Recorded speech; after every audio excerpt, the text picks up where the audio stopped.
అవతార పురుషుడా, లోకమును కాకుండా నిన్ను అర్థం చేసుకునేలా, లోక సంకల్పమును కాకుండా నీ సంకల్పమును అర్థం చేసుకునేలా నన్ను మలుచు. శాశ్వత ప్రియతమ అవతార్ మెహర్ బాబా కీ జై. ప్రియతమ అవతార్ మెహర్ బాబా కీ జై. అందరికీ శాశ్వత ప్రియతమ అవతార్ మెహర్ బాబా కీ జై.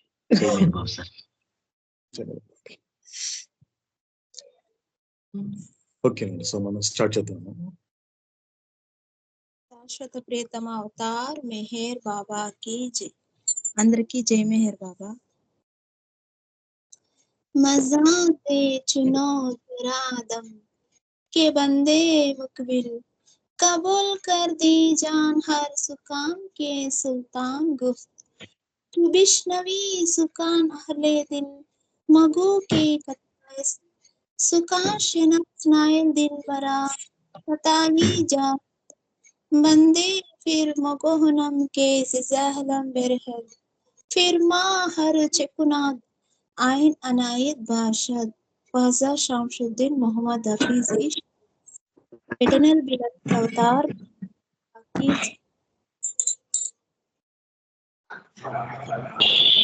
शाश्वत प्रियतम अवतार मेहर बाबा की जय. Befitting a fortunate slave, carry out every command of the master without any question of why and what.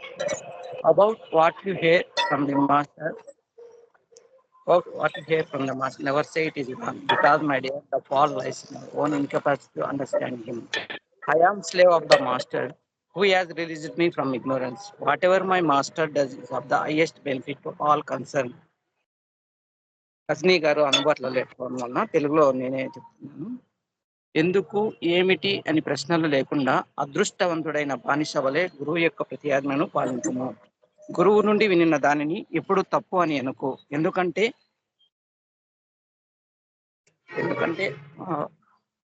గురువు నుండి వినిన దానిని ఎప్పుడు తప్పు అని అనుకో. ఎందుకంటే గురువును అర్థం చేసుకోలేని అసమర్థత ఎందే ఆ లోపం ఉన్నది. అజ్ఞాన బంధం నుండి విడుదల చేసిన గురువుకు నేను బానిసను. గురువు ఏమి చేసినాను సంబంధికులందరికీ అది అత్యంత ప్రయోజనకారి అవుతుంది. ఖ్వాజా శాంసుద్దీన్ హఫీజ్ సిరాజ్. శాశ్వత ప్రియతమ అవతార్ మెహర్ బాబా కీ జై. అందరికీ జై మెహర్ బాబా. శాశ్వత ప్రియతమ అవతార్ మెహర్ బాబా కీ జై. అందరికీ జై మెహర్ బాబా. ఈరోజు నాకు శ్రీ తాళపాక అన్నమాచార్యులు అందించవచ్చినటువంటి ఒక సంకీర్తన. తలపులోని వెలితే దైవము వెలితవు అనే సంకీర్తన నాకు అందించారు.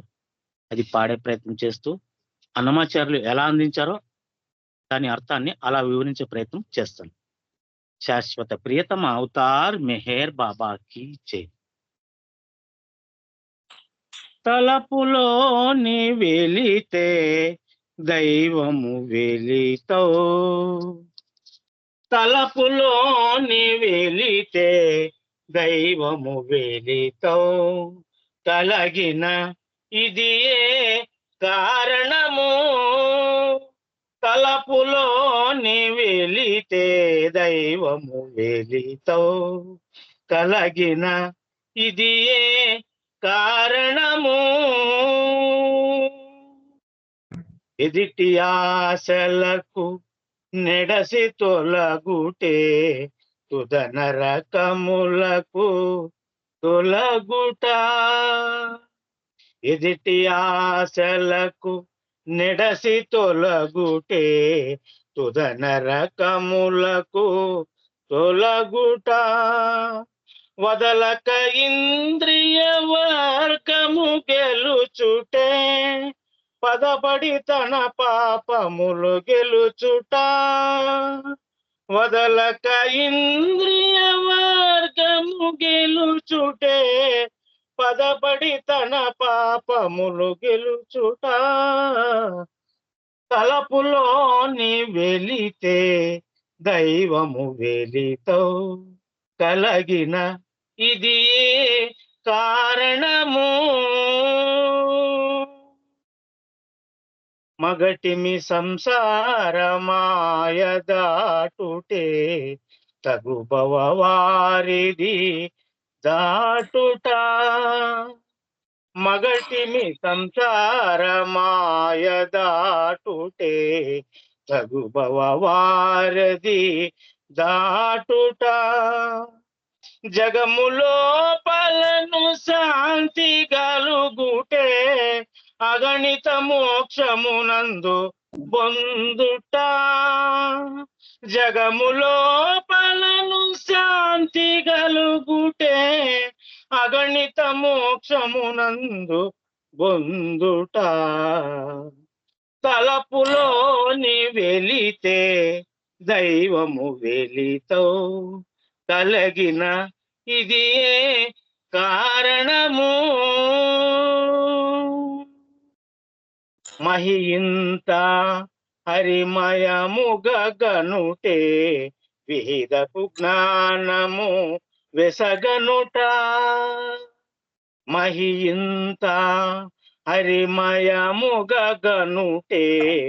విహితపు జ్ఞానము వెసగనుట ఇహమున శ్రీ వెంకటేశు శరణనుటే సహజపు జన్మము సఫలంబనుట ఇహమున శ్రీ వెంకటేశు శరణనుటే సహజపు జన్మము సఫలంబనుట తలపులోని వెలితే దైవము వెలితో కలగిన ఇది కారణము తలపులోని వెలితే దైవము వెలితో కలగిన ఇది కారణము.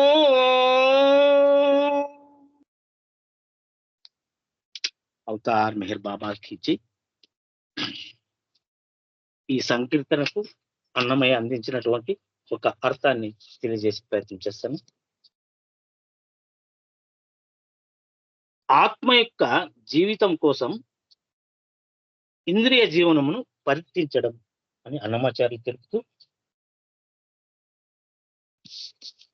నరకములను ఎలా తొలగించుకోవాలి, పాపములను చేయకుండా ఎలా ఉండాలి, భవమును అంటే సంసారము ఏ విధంగా దాటాలి, మోక్షమును ఎలా పొందాలి, విధింపబడిన జ్ఞానమును వేస అంటే వేగముగా ఎలా చూడాలి, జన్మమును ఏ విధంగా సఫలము అంటే సార్థకత, జన్మ ప్రయోజనమును పూర్తి చేసుకోవడం అంటే చేసుకోవాలి అనే ఈ 6 విషయరహిత విషయాల విచారణలకు ఈ సంకీర్తన ద్వారా సులువుగా అర్థమయ్యేలా సమాధానము ప్రాప్తింపచేస్తున్నారు మన అన్నమయ్య. పల్లవిలో తలపులోని వెలితే దైవము వెలితవు కలిగిన ఇదియే కారణము. తలపులోని అంటే ఆలోచనలోని, వెలితే అంటే కొరతగా, దైవము వెలితవు అంటే కొరతగా ఉన్నాడు. జీవుడి ఆలోచనలో దేవుడి గురించిన స్మరణ అనేది లేకపోతే ఆ దేవుడు లేడు అనే వెలితి అంటే కొరత అనేది ఉంటుంది. అందుకే ఈ జీవుడి స్థితి ఇలా ఉండడానికి కారణమైనది, అంటే ఈ పునర్జన్మ ప్రక్రియలో ఉండడానికి కారణమని తెలుపుతున్నారు. చరణం 1కి వచ్చేసరికి, ఎదిటి ఆశలకు నెడపి తొలగుటే తుద నరకములకు తొలగుట, వదలక ఇంద్రియ వర్గము గెలుచుటే పదపడి తన పాపములు గెలుచుట. ఎదురుగా ఈ స్థూల ప్రపంచంలో అందంగా కనబడే విషయాల పట్ల ఆశపడకుండా నడిపి అంటే రెండింటి మధ్యన ఉండకుండా తొలగడమే చివరగా వచ్చే నరకములను తొలగించుకోవడం అని చెప్తున్నారు. వదలక సంస్కారములు సహకరించిపోయినా విడిచిపెట్టకుండా ఇంద్రియ వర్గమును కామ, క్రోధ, లోభ, మోహ, మద మత్సరము గెలవడమే పదబడి అంటే ఆ తర్వాత తాను పాపములను చేయకుండా ఉండడము అని తెలుపుతున్నారు. మగటిమి సంసార మాయ దాటుటే తగు భవ వారధి దాటుట. రెండవ చరణం గురించి తెలియజేస్తున్నారు. జగము లోపలను శాంతి కలుగుటే అగణిత మోక్షమునందు బందుట. అంటే తన మగటిమి అంటే మగతనము అంటే ఈడ పురుషత్వము లేదా పౌరుషము ద్వారా సంసార మాయను దాటడమే తగిన అంటే భవ అంటే పుట్టుక, వారధి అంటే సముద్రము దాటడము. ఈ జగములో అంటే ఈ లోకంలో ఉంటూ ఆ జగమునకు అంటే ఆ ప్రపంచం చెందకుండా శాంతి కలగడమే అగణితము అంటే అపరిమితమైన విస్తారమైనటువంటి ఈ మోక్షము పొందడము అని హనుమాచార్యులు తెలియజేస్తున్నారు.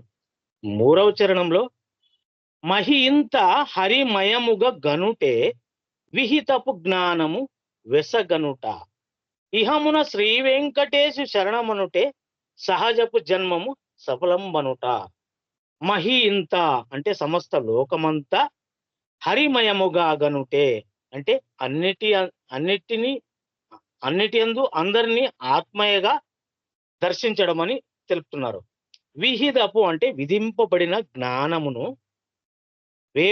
వేప అంటే వేగముగా, గనుట అంటే చూడడము. అంటే ఇహమున ఈ స్థూల ప్రపంచంలో శ్రీ వెంకటేశు అంటే పరమాత్మను శరణాగతి కాగలడమే ఈ మానవ జన్మమును సఫలం చేసుకోవడము.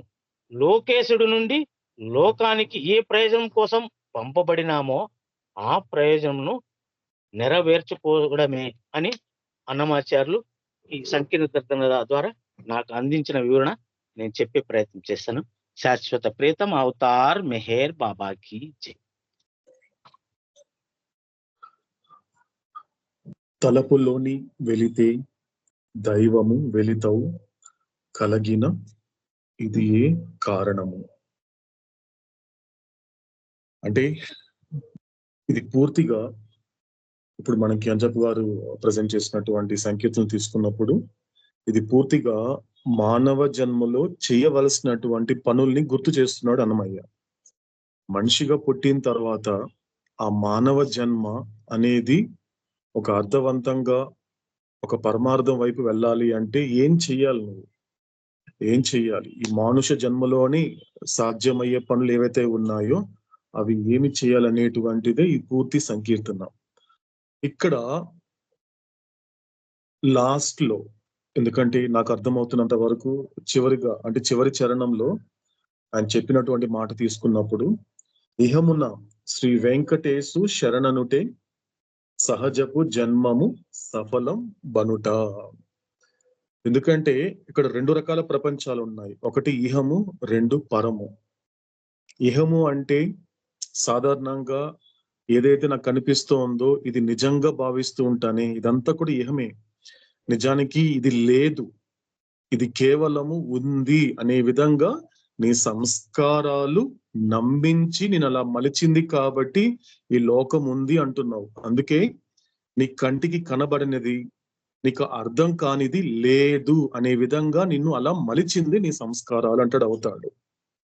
కాబట్టి ఇహమున అంటే ఇక్కడ ఉన్నంత వరకే, అంటే నువ్వు ఇహానికి రావడానికి ముఖ్య ఉద్దేశం ఏంటి అంటే ఆ పరములో ఉన్నటువంటి, పరము అంటే ఏంటి అన్నప్పుడు అంటే హైయెస్ట్ అని, పరము అంటే హైయెస్ట్ అని, అంటే ఇహము అంటే లోయెస్ట్ అని, ఇవన్నీ కూడా లోయెస్టే.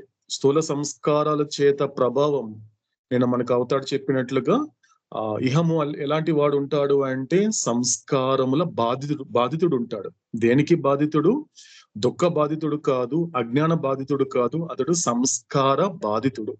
సంస్కారాల చేత బాధించబడినటువంటి వాడి మోస్ట్ సోల్స్. కాబట్టి సో ఇక్కడ ఉన్నంత వరకే, ఇక్కడ ఉన్నప్పుడే ఏం చెయ్యాలి? ఇదే స్థూల శరీరంతో ఇదే స్థూల ప్రపంచంలో నువ్వేం చెయ్యాలి అన్నప్పుడు నువ్వు నమ్ముకున్నటువంటి నీ పరమాత్ముడికి, నీ గురువుకి, నీ భగవంతుడికి శరణాగతి కాగలగాలి. చివరిగా నువ్వు చేయాల్సిన పని ఏంటి?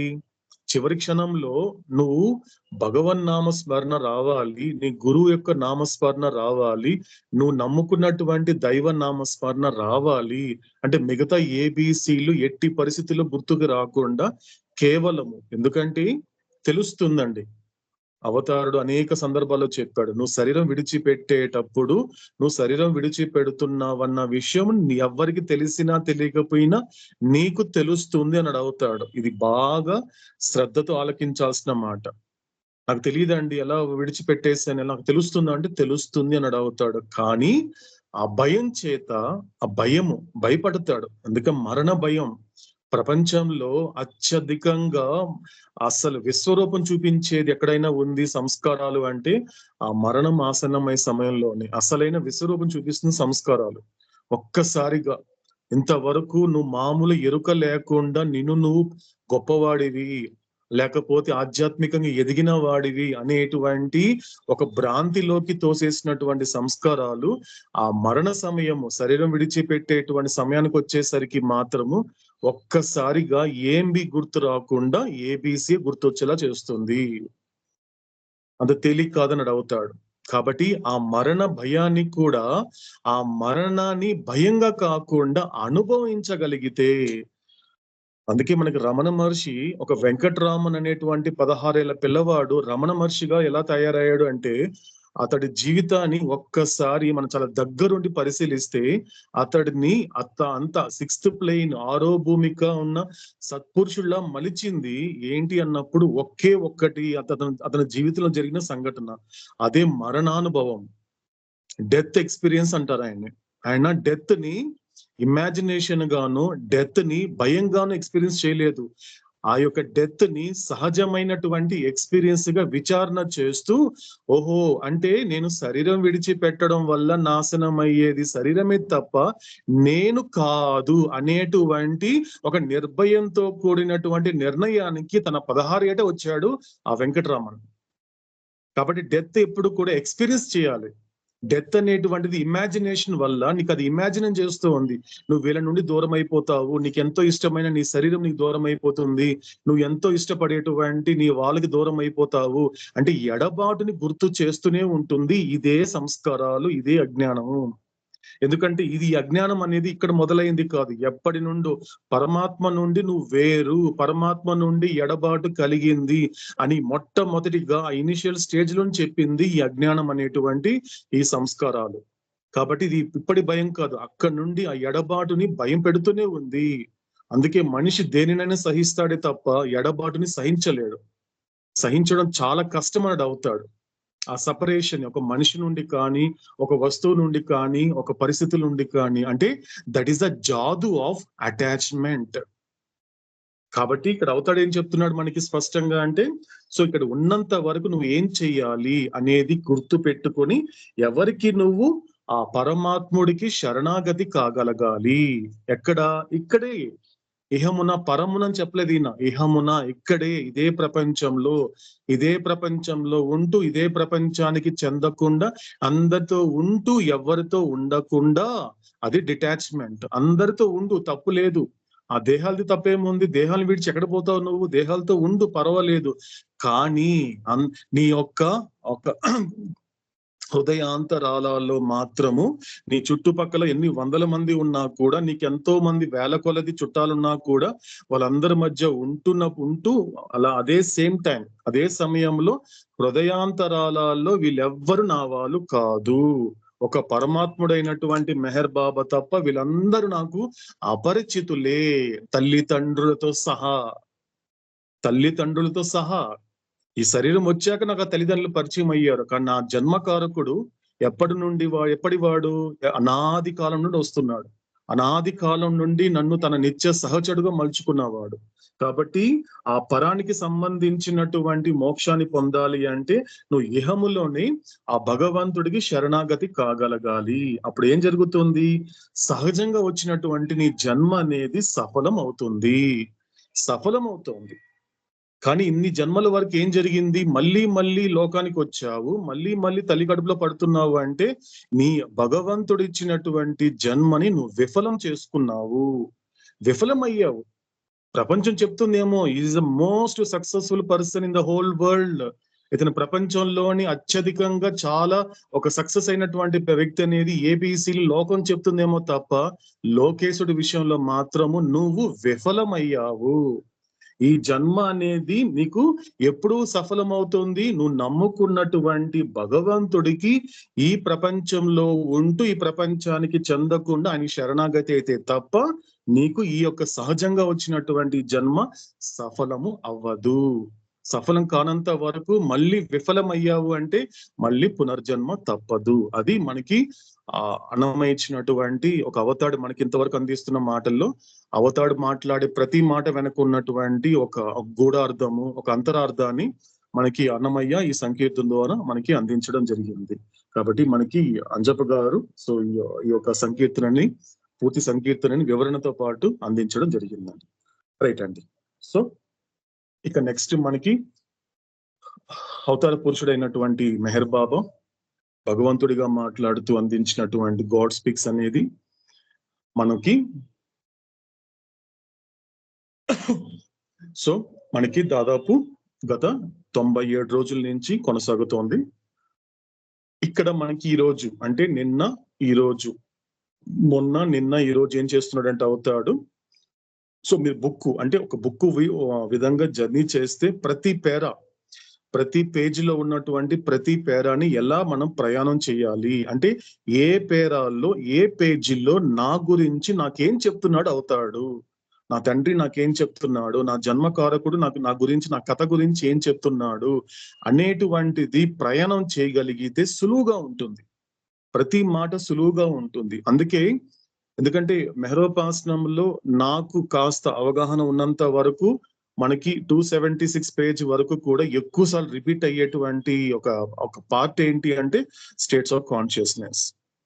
స్టేట్స్ ఆఫ్ కాన్షియస్నెస్ అనేటువంటిది గాడ్ స్పీక్స్ కి ఒక రకంగా చెప్పాలి అంటే రూట్ అండి. ఎందుకంటే రూట్ బేస్ అండి, ఒక పునాది పడుతుంది. ఎందుకంటే ఆయన మాటని జీర్ణింప చేసుకొని నరాల్లో అది ప్రవహించేలా చేసుకోవాలి. అవుతాడు చెప్తాడు ఒక చోట, నేను ఒకసారి వచ్చి చూస్తాను నీ నరాల్లో రక్తం ప్రవహిస్తోంది, నా మాట ప్రవహిస్తోంది అని అడుగుతాడు. నేను చూడాలి, ఒక్కొక్కరిని చూడు, ఒక్కొక్కరి జీవితాలు చూడు. అది ఒక హనుమంతుడికి అది ఒకరికి పరిమితం కాదు. మనం ఎప్పుడు వినుంటాం, చిన్నప్పుడు ఎప్పుడు వినుంటాం. ఎందుకంటే నరాల్లో కూడా రామ్ రామ్ రోమ్ రోమే అంటారు. అంటే ప్రతి ఒక్క ఆయన శరీరంలో ఉన్నటువంటి ప్రతి ఒక్క రంధ్రంలో ప్రతి చోట దగ్గరికి వెళ్ళి ఆలకిస్తే ఏమని వినిపిస్తుంది? రామ్ రామ్ అని వినిపిస్తుంది. అంటే ఆయన యొక్క మాటని ఆయన జీవితాన్ని అంతలాగా తన యొక్క నరాల్లో దానిని నింపుకున్నాడు ఆంజనేయుడు. ఇక్కడ మనకి ఆంజనేయుడికి మనమేం తక్కువేం కాదండి. ఇక్కడ మనకు అవతాడు అవకాశం ఇస్తున్నాడు, అది చెప్తున్నాడు ప్రతి చోట కూడా. ఎందుకంటే ఆయనకి ఇచ్చినటువంటి అవకాశము, ఎందుకంటే అక్కడ జరిగింది మానవ జన్మే, నీకు ప్రాప్తింప చేసింది మానవ జన్మే.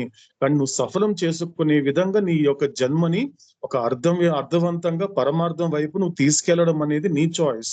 అది నువ్వు ఎరుకతో చేయాల్సినటువంటి పని అని మనకి చెప్పడం జరిగింది. కాబట్టి సో నిన్న ఈ రోజు మనకి అవతాడు ఏం చేస్తున్నాడంటే ఆ ఫస్ట్ పార్ట్ ని ప్రతి ఒక్క పేజీలో ప్రతి పేరాలో కూడా ఏ పేరా నుంచి ఏ పేరా వరకు నాకు అవతాడు ఏం చెప్తున్నాడు అనేది మనకి అవతాడు ఇచ్చినటువంటి ఒక అవకాశం, ఒక రివిజన్ చేసుకుంటున్నాం. సో కాబట్టి నిన్నటి వరకు మనకి ఏం చెప్పాడు అవుతాడు, ఏ పేజ్ వరకు వచ్చామండి మనం? నిన్నటి వరకు అవుతాడు ఏ పేజ్ వరకు వచ్చాడు?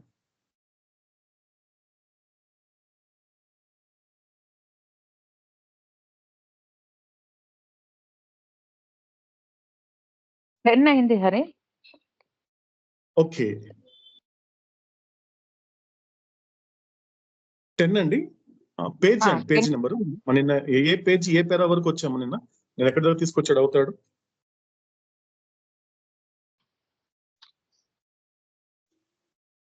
అన్నయ్య 3rd పేజ్ పేరా ఎక్కడి వరకు వచ్చాము? ఎక్కడి వరకు మనకి అవుతాడు చెప్పాడు? ఎంత వరకు, ఏ పేరా వరకు?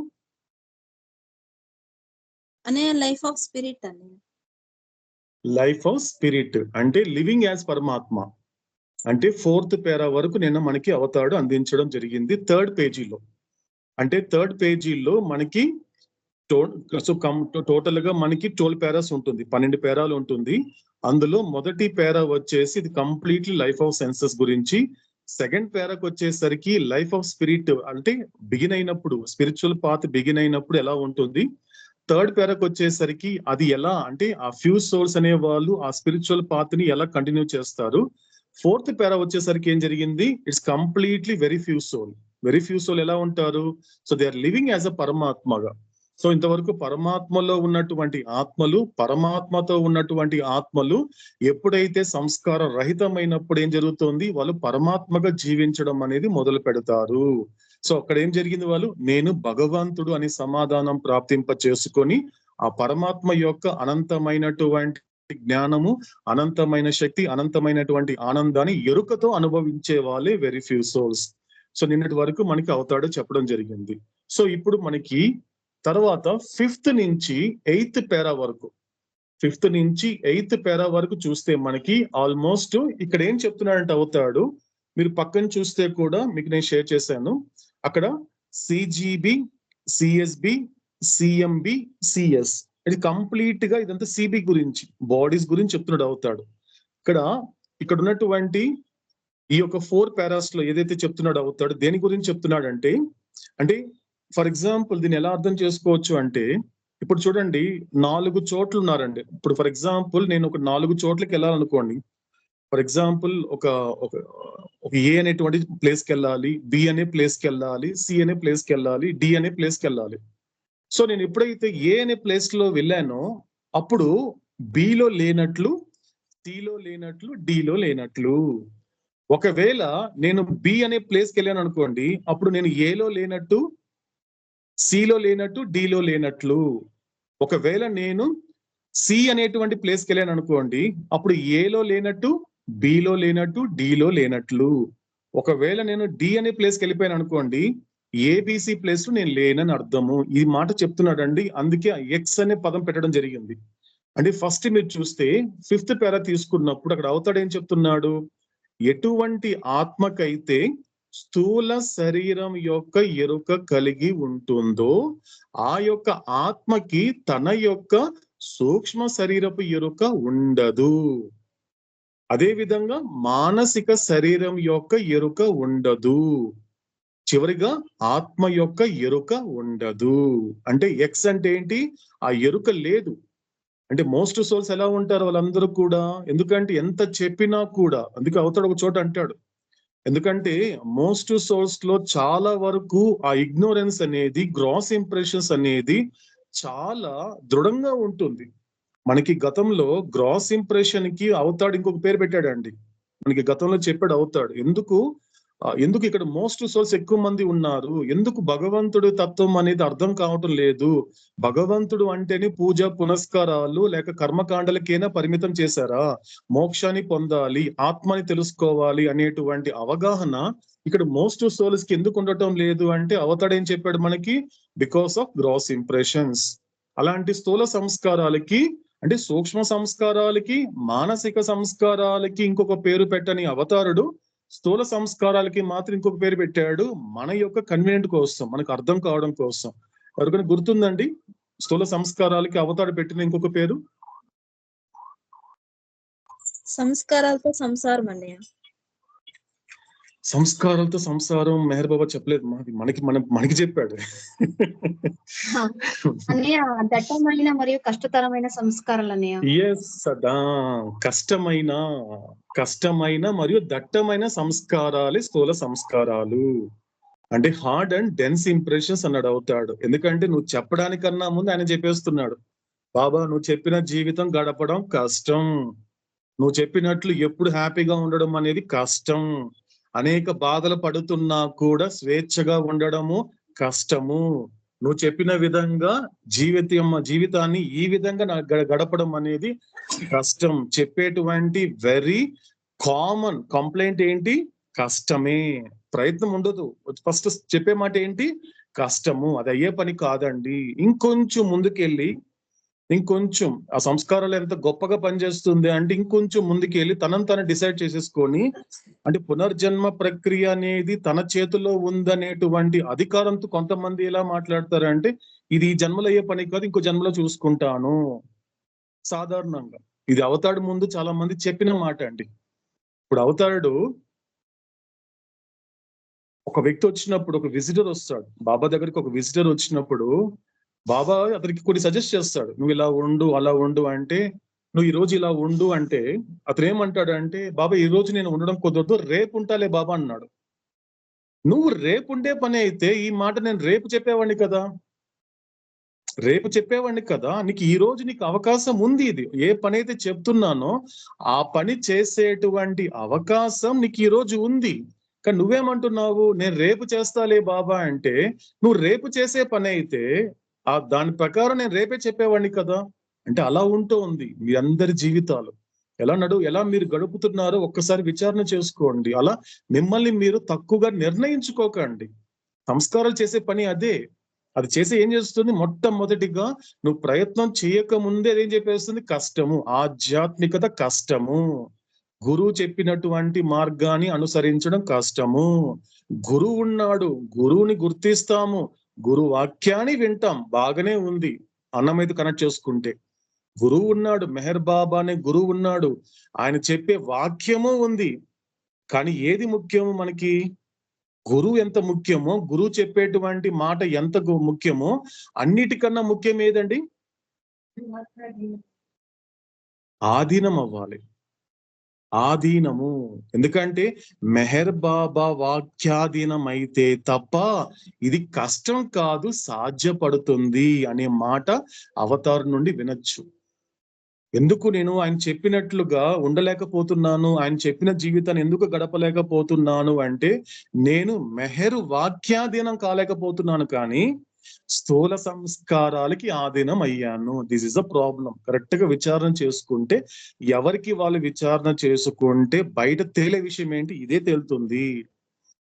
మెహర్ బాబా అనే గురువు నాకు ఒక మాట చెప్తున్నాడు, ఒక వాక్యం అందిస్తున్నాడు. ఇస్తున్నప్పుడు అది ఆ మెహరు తెలుస్తూ ఉన్నాడు, దేవుడు భగవంతుడు తెలుస్తోంది. ఆయన చెప్పే మాట చాలా బాగుంటుందని నలుగురికి చెప్తున్నావు, కానీ అది నువ్వు ఆచరణాత్మకం వచ్చేసరికి మాత్రము విఫలమైపోతున్నావు. కారణం ఏంటి, ఆ మాటకి ఆధీనం కాలేకపోతున్నావు. ఆ మాటకి ఆధీనం దేనికి ఆధీనం అయిపోతున్నావు, ఈ స్థూల సంస్కారాలకి ఆధీనం అయిపోతున్నావు. కాబట్టి అందుకే అవుతాడు ఏం చెప్పాడు స్టార్టింగే, అది నువ్వు చెప్పే మాట కాదన్నాడు అవుతాడు. చూడండి ఎంత బ్యూటిఫుల్ గా చెప్తున్నాడు అవుతాడు, ఎంత అందంగా చెప్తున్నాడు చూడండి. నేను చెప్పిన ఏదో ఒక పని చేయమంటే కష్టము అంటున్నావు అంటే అది నీ భాష కాదు, నీ స్థూల సంస్కారాల భాష.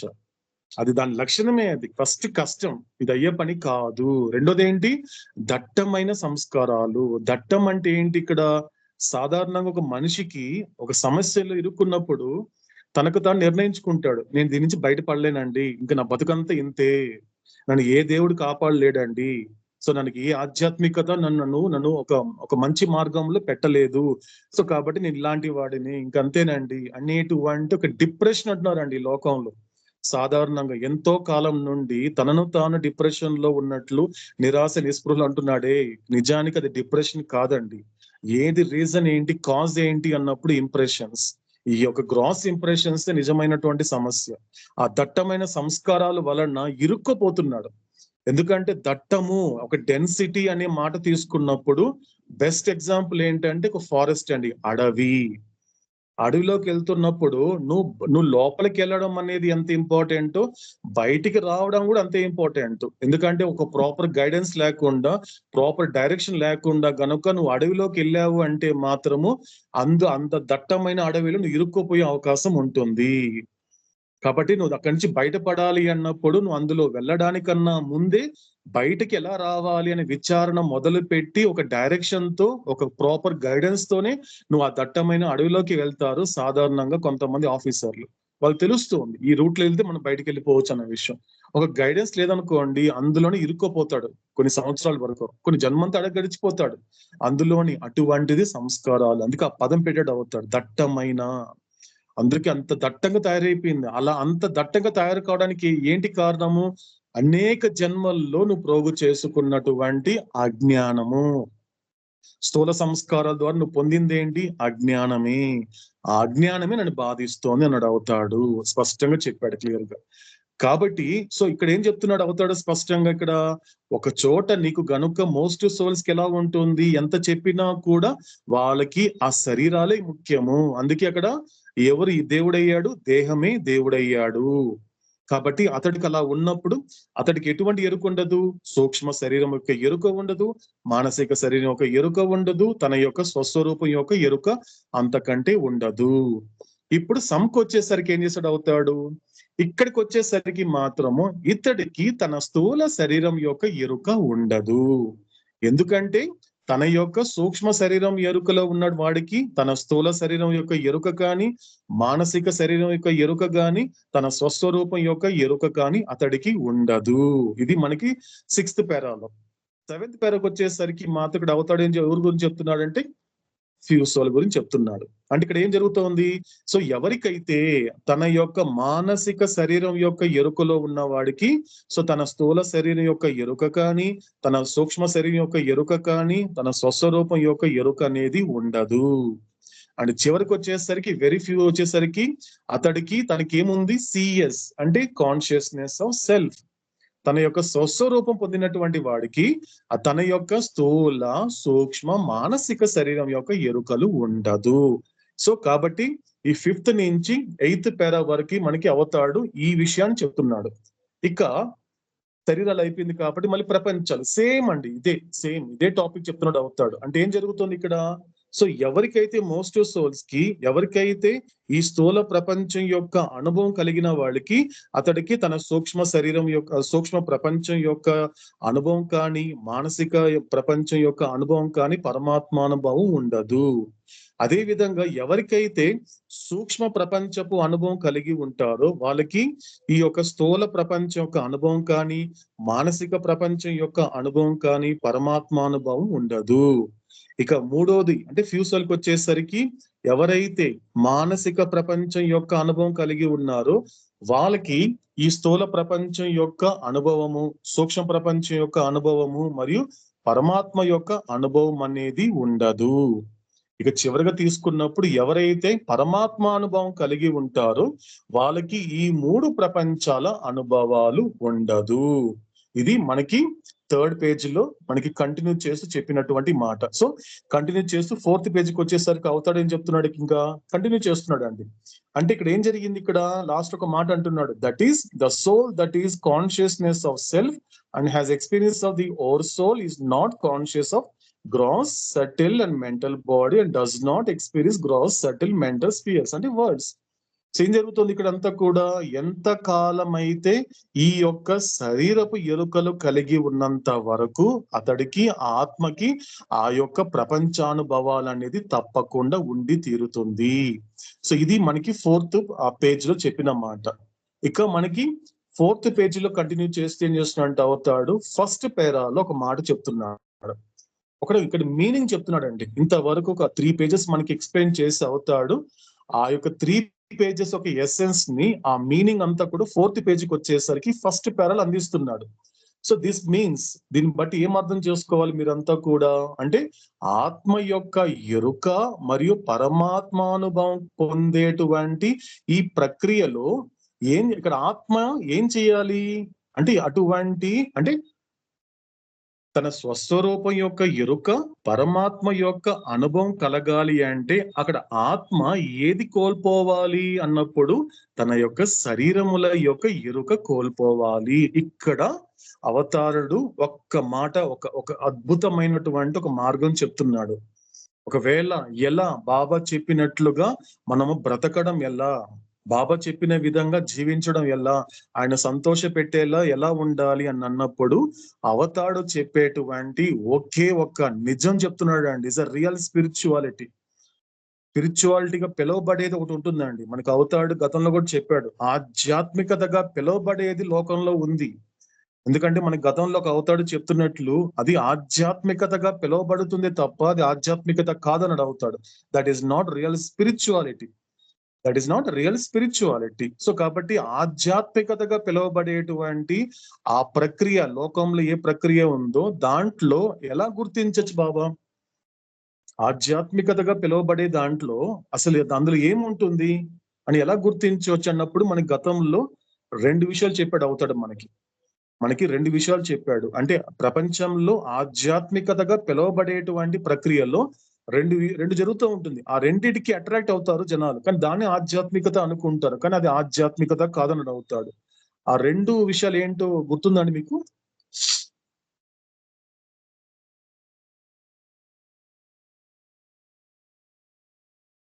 జై మెహర్ బాబా అన్నయ్య. అరుణ. అనే లేని దాన్ని పొందడం, పొందిన దాన్ని కాపాడుకోవడం. దట్స్ ఇట్, అంతే. రెండు విషయాలే. ప్రపంచంలో ఉన్నటువంటి పూజ పునస్కారాలు, కర్మకాండలు, లేకపోతే పుణ్యక్షేత్రాలు సందర్శించడం అనేటువంటిది ఏదైతే ప్రపంచంలో జరుగుతోందో, సో వాటిల్లో వాళ్ళ వెనక ఉన్నటువంటి ఉద్దేశం ఏంటి? ఏమంటే ఎవరైనా మోక్షాన్ని సంప్రాప్తింప చేసుకోవడానికి యాగాలు చేస్తారా? ఎవరైనా ఆత్మ సాక్షాత్కారం కలగడానికి పూజ పునస్కారాలు చేస్తారా? ఎక్కడైనా చేస్తారా? Very simple. ఎక్కడైనప్పటికీ కూడా, ఎందుకంటే అది ఆచారం. ఆధ్యాత్మికతగా పిలువబడే దాంట్లో ఆచారం ఉంటుంది. నిజమైనటువంటి ఆధ్యాత్మికతలో విచారం ఉంటుంది. ఆచారం వేరు, విచారం వేరు. ఆచారం అంటే బయట నీకు కనిపించేటువంటి ఇబ్బందులను దూరం చేసుకోవడానికి ఎవరో ఏదో చెప్పారు అనే మాటని నువ్వు తీసుకుంటూ దాన్ని తొలగించుకునే ప్రయత్నం చేస్తావు. అంటే నీ పాపం ద్వారా, నువ్వు పాపం చేత దుఃఖం అనుభవిస్తున్నప్పుడు, ఎవరు కూడా దుఃఖం అనుభవిస్తున్నప్పుడు ఈ దుఃఖం నాది కాదు, ఎలాగైనా తొలగించుకోవాలనే ప్రయత్నం చేస్తారే తప్ప, విచారం చేసి ఈ దుఃఖం ఎలా వచ్చింది, నేను గతంలో చేయకూడని పనుల వలన నేను చేసిన పాప యొక్క ఫలితమే కదా నేను అనుభవిస్తున్న దుఃఖం అనేది కూడా ఎవరైనా ఎక్కడైనా గుండె మీద చేసుకొని స్వీకరించగలుగుతున్నారా? అలా చెయ్యాలి అంటే వాళ్ళకి కావాల్సింది ఆచారం కాదు, విచారం కావాలి.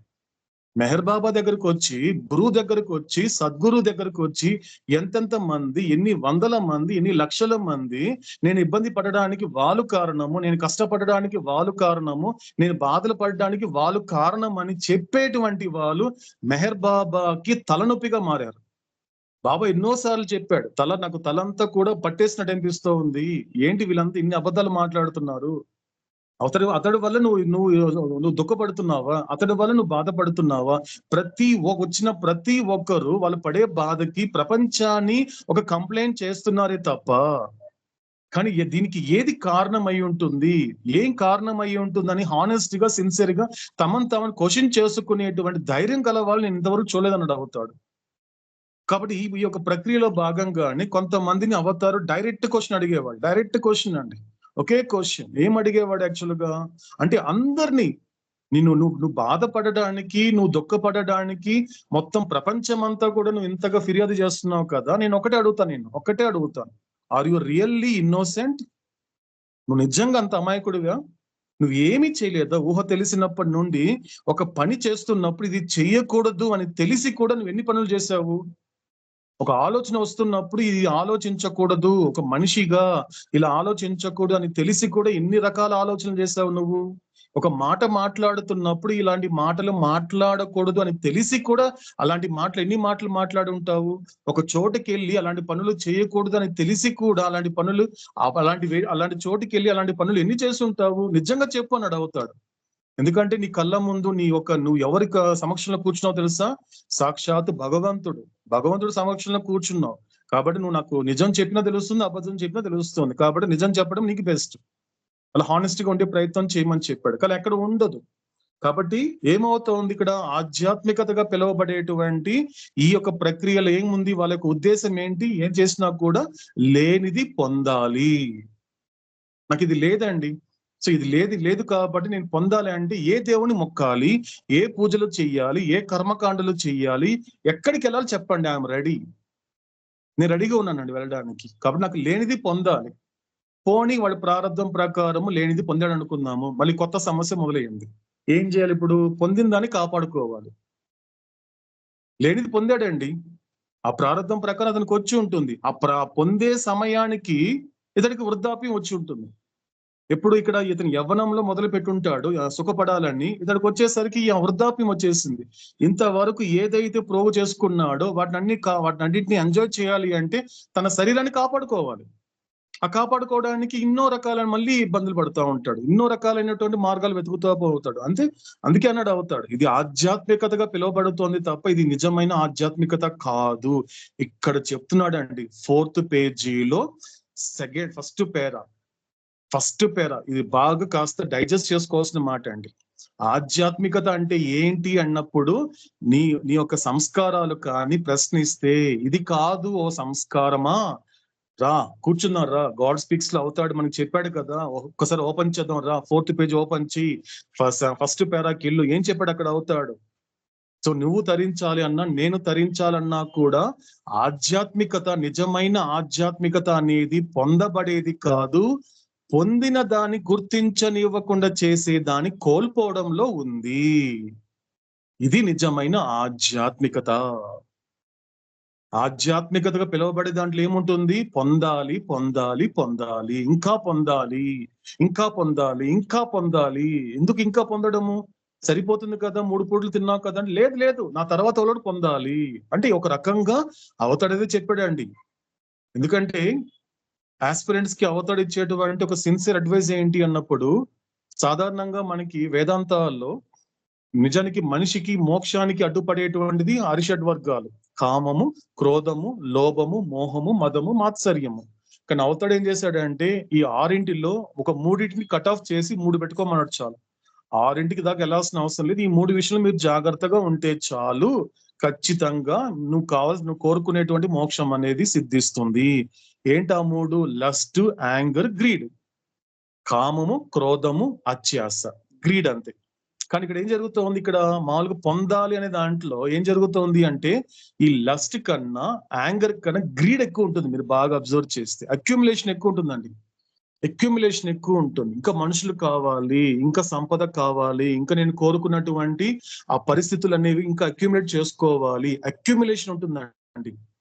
ఎందుకంటే నీ యొక్క నీడ్స్ కి మించి కనుక నువ్వు అక్యుములేట్ చేసుకున్నావు అంటే ఒక్కసారి నిన్ను నువ్వు క్వశ్చన్ చేసుకో. నువ్వు ఆర్ యు గ్రీడీ పర్సన్? ఒక అత్యాశగా తయారైపోతున్నావా? ఎందుకంటే నువ్వు సంపాదించిన డబ్బు వచ్చినప్పటికీ కూడా నీ కోసం కూడా ఖర్చు పెట్టనివ్వకుండా చేస్తున్న గ్రీడ్ అనేది. కాబట్టి ఆ విషయం కొంచెం జాగ్రత్తగా ఉండండి. కాబట్టి ఆధ్యాత్మికత, అవతార పురుషుడు, యుగావతారుడైనటువంటి మెహర్ బాబా చెప్పినటువంటి ఆధ్యాత్మికత అంటే ఏంటి అంటే ఇక్కడ ఏది పొందబడేది కాదు, ఆల్రెడీ నీ మానవ జన్మతో పాటు పొందబడిన దానిని గుర్తించనివ్వకుండా చేసే దానిని కోల్పోవాలి. అంటే ఆల్రెడీ ఏం పొందావు నువ్వు ఈ మానవ జన్మలో? ఈ మానవ జన్మలో పరమాత్ముడైనటువంటి మెహర్ బాబా నీకు ఏది ప్రాప్తింపచేశాడు? నువ్వు ఏదైతే పొందావో దాన్ని గుర్తిస్తే చాలు, ఇంకా పొందాల్సినటువంటి ఏమీ లేదు అని మన గతంలో చెప్పాడు. సో కాబట్టి ఈ మానవ జన్మతో పాటు మనకి ప్రాప్తించింది ఏంటండి? ఏం పొందాం మనము?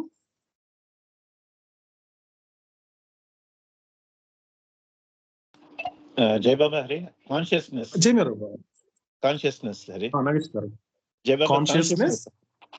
కాన్షియస్నెస్ అండి ఫుల్ కాన్షియస్నెస్ అనేది ఒకటి, ఇంకొకటి ఉందండి సంస్కారం.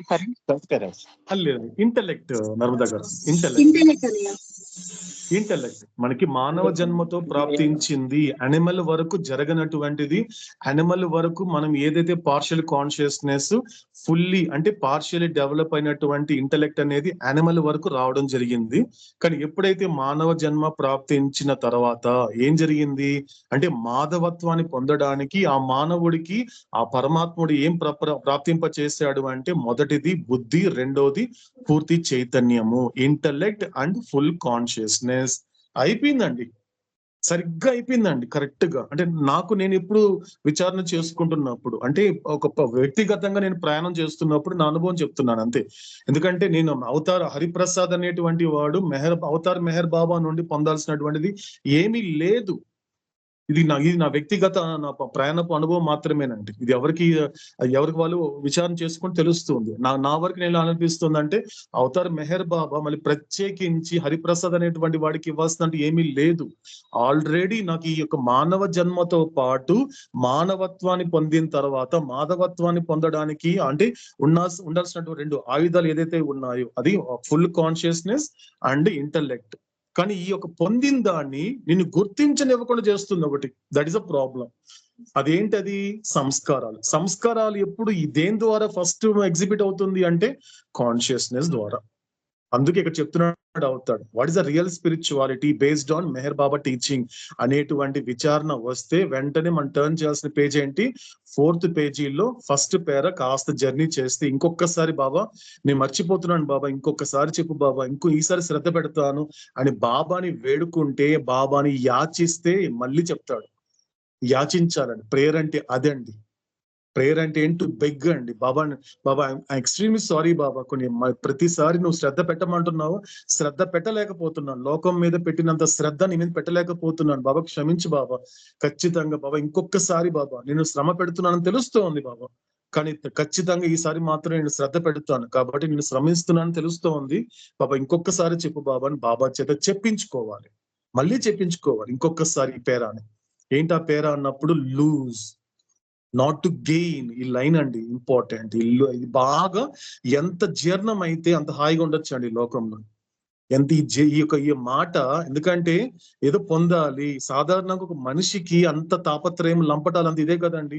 ఇంకా పొందలేదే, నేను అనుకుంది పొందలేదే అనేది నిద్ర పట్టనివ్వకుండా చేసేస్తుంది మనిషిని. ఎందుకు అశాంతి అయిపోతున్నాడు, ఎందుకు ప్రశాంతంగా ఉండలేకపోతున్నాడు అంటే ఏదో పొందాలి, అబ్బా ఇంకా లేదు, ఇంకా పొందాలి, ఇంకా పొందాలి, ఇంకా to gain. There is nothing to gain. There is a real spirituality based on Meher Baba teacher. అవతాడు చెప్పిన దాని ప్రకారం కరెక్ట్ గా ఆయన చెప్పే మాటని గనుక సరిగ్గా అర్థం చేసుకుంటే ఇక్కడ పొందాల్సిన అంటే ఏమీ లేదు, పొందిన దానిని గుర్తించనివ్వకుండా చేసేదని కోల్పోవాలి. గుర్తించనివ్వకుండా చేసేది ఏంటి? సంస్కారాలు. ఆ సంస్కారాలు ఏ విధంగా మొట్టమొదటిగా అది ఎలా వ్యక్తీకరింపబడుతోంది అంటే శరీరం ద్వారానే. అందుకే మనకి ఫస్ట్ స్టార్టింగ్ లోని మనకి సిబి గురించి చెప్పాడు అవుతాడు, కాబట్టి ఇది చెప్తున్నాడు అసలైన విషయం. స్పిరిచువాలిటీ అంటే రియల్ స్పిరిచువాలిటీ అంటే ఏంటి అన్నప్పుడు లూజ్, కోల్పోవాలి. ఇక్కడ దేంతో స్టార్ట్ అవ్వాలి కోల్పోవడం అనేది? ఈ 3 శరీరాల పట్ల ఉన్నటువంటి కాన్షియస్నెస్. ఇక్కడ మళ్ళీ కొద్దిగా అర్థం చేసుకుందామండి, మరింత శ్రద్ధ పెట్టే ప్రయత్నం చేద్దాం. ఇక్కడ లైన్ ఒక్కసారి అబ్జర్వ్ చేద్దాం. ఏం చెప్పాడు అవుతాడు ఇక్కడ? This means that in order to have consciousness of self and to have the experience of the over soul, though soul must lose consciousness of the gross subtle mental bodies అన్నాడండి. Consciousness అండి, not bodies. ఆ శరీరం పట్ల ఉన్నటువంటి ఎరుకను కోల్పోవాలి. That leads to detachment. నిస్సంగత్వము, attachment ఎందుకు వస్తుందో తెలుసా అండి? నీకు కాన్షియస్ ఉన్నంత వరకు నీకు అటాచ్మెంట్ నీకు వదిలిపెట్టదు. అది నీ కళ్ళ ముందు నీకు ఇష్టమైన వ్యక్తి ఉన్నంత వరకు ఓకే, గడప దాటి నీ కళ్ళ ముందు నుంచి బయటకు వెళ్ళాడు అనుకోండి, అతను తిరిగి వచ్చేంత వరకు ఏమై ఉంటుంది? ఫోన్ ఎత్తడం లేదు, ఈ టైంకి వచ్చేయాలి కదా. ఎందుకు వస్తుందండి? ఎందుకు వస్తుంది? అది నెగ్లిజెన్స్ కాదండి, గుర్తుపెట్టుకోండి. అది అవుతాడు దాన్ని అంది వదిలేయమంటారా అంటే బాబా అలా అని చెప్పట్లేదు. ఎందుకు భయపడుతున్నావు? ఎందుకు భయపడుతున్నావు? ఏం పర్వాలేదు, ఎందుకంటే అంత అటాచ్మెంట్. ఎందుకంటే అతను వస్తాడా లేదా విషయం తర్వాత ఆ లోపల నువ్వు పోయేలా ఉన్నావు. ఆ యొక్క అటాచ్మెంట్ కి, ఆ భయానికి ఏమైపోతుంది సాధారణంగా. అందుకే మనిషికి ముఖ్యంగా అనేక రకాల రోగాలకి, అనేక రకాలైనటువంటి జబ్బులకి కారణం ఏంటి అంటే అవతడు ఒక చోట చెప్తాడండి, purely because of attachment to the other bodies. Relations అని చెప్పలేదండి, attachment to the other bodies. తనకి సంబంధించినంత వరకు తన బాడీ మీద అటాచ్మెంట్ ఉంటుంది, తనకి ఇష్టమైన వాళ్ళ శరీరాల మీద అటాచ్మెంట్ ఉంటుంది. ఇక్కడ అందుకు చెప్తున్నాడు స్పిరిచువల్ పాత్ అనేది 2 విషయాలు బాగా అర్థం కావాలి మనకి ఈ మూమెంట్ లో. ఈ క్షణంలో మనకి అవుతాడు మనకి బల్ల గుద్ది చెప్తున్నాడు. మొదటిది ఏంటి? అసలైన ఆధ్యాత్మికత అంటే ఏంటి? నువ్వు కొత్తగా పొందాల్సిన అంటూ ఏమీ లేదు, ఆల్రెడీ మానవ జన్మతో పాటు పొందిన దాన్ని గుర్తించనివ్వకుండా చేసేదాన్ని కోల్పోవాలి. అంటే సంస్కార రహితం చేసుకోవాలి, నెంబర్ 1. నెంబర్ 2 ఏంటి? ఏం కోల్పోవాలి అన్నప్పుడు మొట్టమొదటిగా, ఎందుకంటే నువ్వు ప్రపంచం అనేది తెలియడానికన్నా ముందు ఉదయంతో నిద్ర లేవగానే కళ్ళు తెరిచాక నీకు కనిపిస్తుంది బెంగళూరు అని కనపడుతోంది, నీకు ప్రపంచం కనిపిస్తోంది. కానీ నువ్వు కళ్ళు మూసుకో ఉన్నప్పుడు నీకు బాగా పరిచయం ఏంటి? నీ శరీరమే. నువ్వు లేచి కూర్చున్నప్పుడు, ఉదయం నిద్ర లేచిన తర్వాత కూర్చున్నప్పుడు నీ శరీరం లేచి కూర్చుంటోంది. ఆడ ప్రపంచం లేచి కూర్చోవటం లేదు, శరీరం లేచి కూర్చుంటుంది. అందుకే అవుతాడు ఇక్కడ శరీరాల గురించే మాట్లాడుతున్నాడు. కాబట్టి ఆ శరీరాలకి ఆధ్యాత్మికతలో సెకండ్ పాయింట్ ఏంటి? నువ్వు నిజానికి కోల్పోవాల్సింది ఈ శరీరాల పట్ల ఉన్న ఎరుక కోల్పోవాలి. అది ఆధ్యాత్మికతలో సెకండ్ ప్రాసెస్. ఫస్ట్ ప్రాసెస్ తర్వాత సెకండ్ ప్రాసెస్ ఇది గుర్తు పెట్టుకో. కాబట్టి శరీరాలతో ఉండడం తప్పు లేదు, వాటి మీద కాన్షియస్ ఉండద్దు, అంతగా కాన్షియస్ గా ఉండదు. ఇంకా అది it leads to the attachment గా ఉన్నంత వరకు కూడా ఏమైపోతుంది? ఖచ్చితంగా వాళ్ళ గురించే నువ్వు క్యారీ చేస్తూనే ఉంటావు. సో ఇక్కడి నుంచి దూరంగా పక్కకి వెళ్ళాడు కాబట్టి, నా కళ్ళ ముందు లేడు కాబట్టి ఏం చేస్తున్నాడు, అక్కడ ఎలా ఉన్నాడు అనేటువంటిది ఆలోచించదని చెప్పలేదండి అవుతాడు. బాగా అర్థం చేసుకోవాలండి. ఒక లైన్ వాడుతాడు, ఆలోచించు కానీ ఆలోచిస్తూ ఉండకు. ఇది మన గుండెలో పదిలంగా దాచుకోవాల్సినటువంటి ఒక ఆచరణాత్మకమైన మాట. ఆలోచించు, తప్పు లేదు. ఏదైనా పని చేయి, తప్పు లేదు. కానీ ఆలోచిస్తూ ఉండకు. ఆలోచిస్తూ ఉన్నావంటే నీకు అటాచ్మెంట్ అనేది పెరిగిపోతుంది. అటాచ్మెంట్ పెరిగిపోయిన తర్వాత గుర్తు పెట్టుకో, ఖచ్చితంగా నీ చివరి శ్వాసలో నువ్వు ఎవరికైతే అటాచ్ అయ్యావో అతడే గుర్తొస్తాడు. బాగా అర్థం చేసుకోవాలి. ఎందుకంటే ఈయనతో అటాచ్ అవ్వాలి అంటే ప్రపంచం నుండి నువ్వు డిటాచ్ అయితే తప్ప. డిటాచ్ అంటే భౌతికం కాదండి, మానసికంగా అవుతాడు. అది స్పష్టంగా చెప్తుంటాడు. సన్యాసం అనేది ఎవరినో విడిచిపెట్టడం కాదు. ఎవరిని విడిచిపెడతావు ఇక్కడ? ఇంట్లో ఉన్నంత వరకు నీకు ఆవేశపడి నువ్వు నాకు ఇల్లు వద్దు, వాకిలు వద్దు, సంసారం వద్దు అని వెళ్ళిపోతావు, బాగానే ఉంది.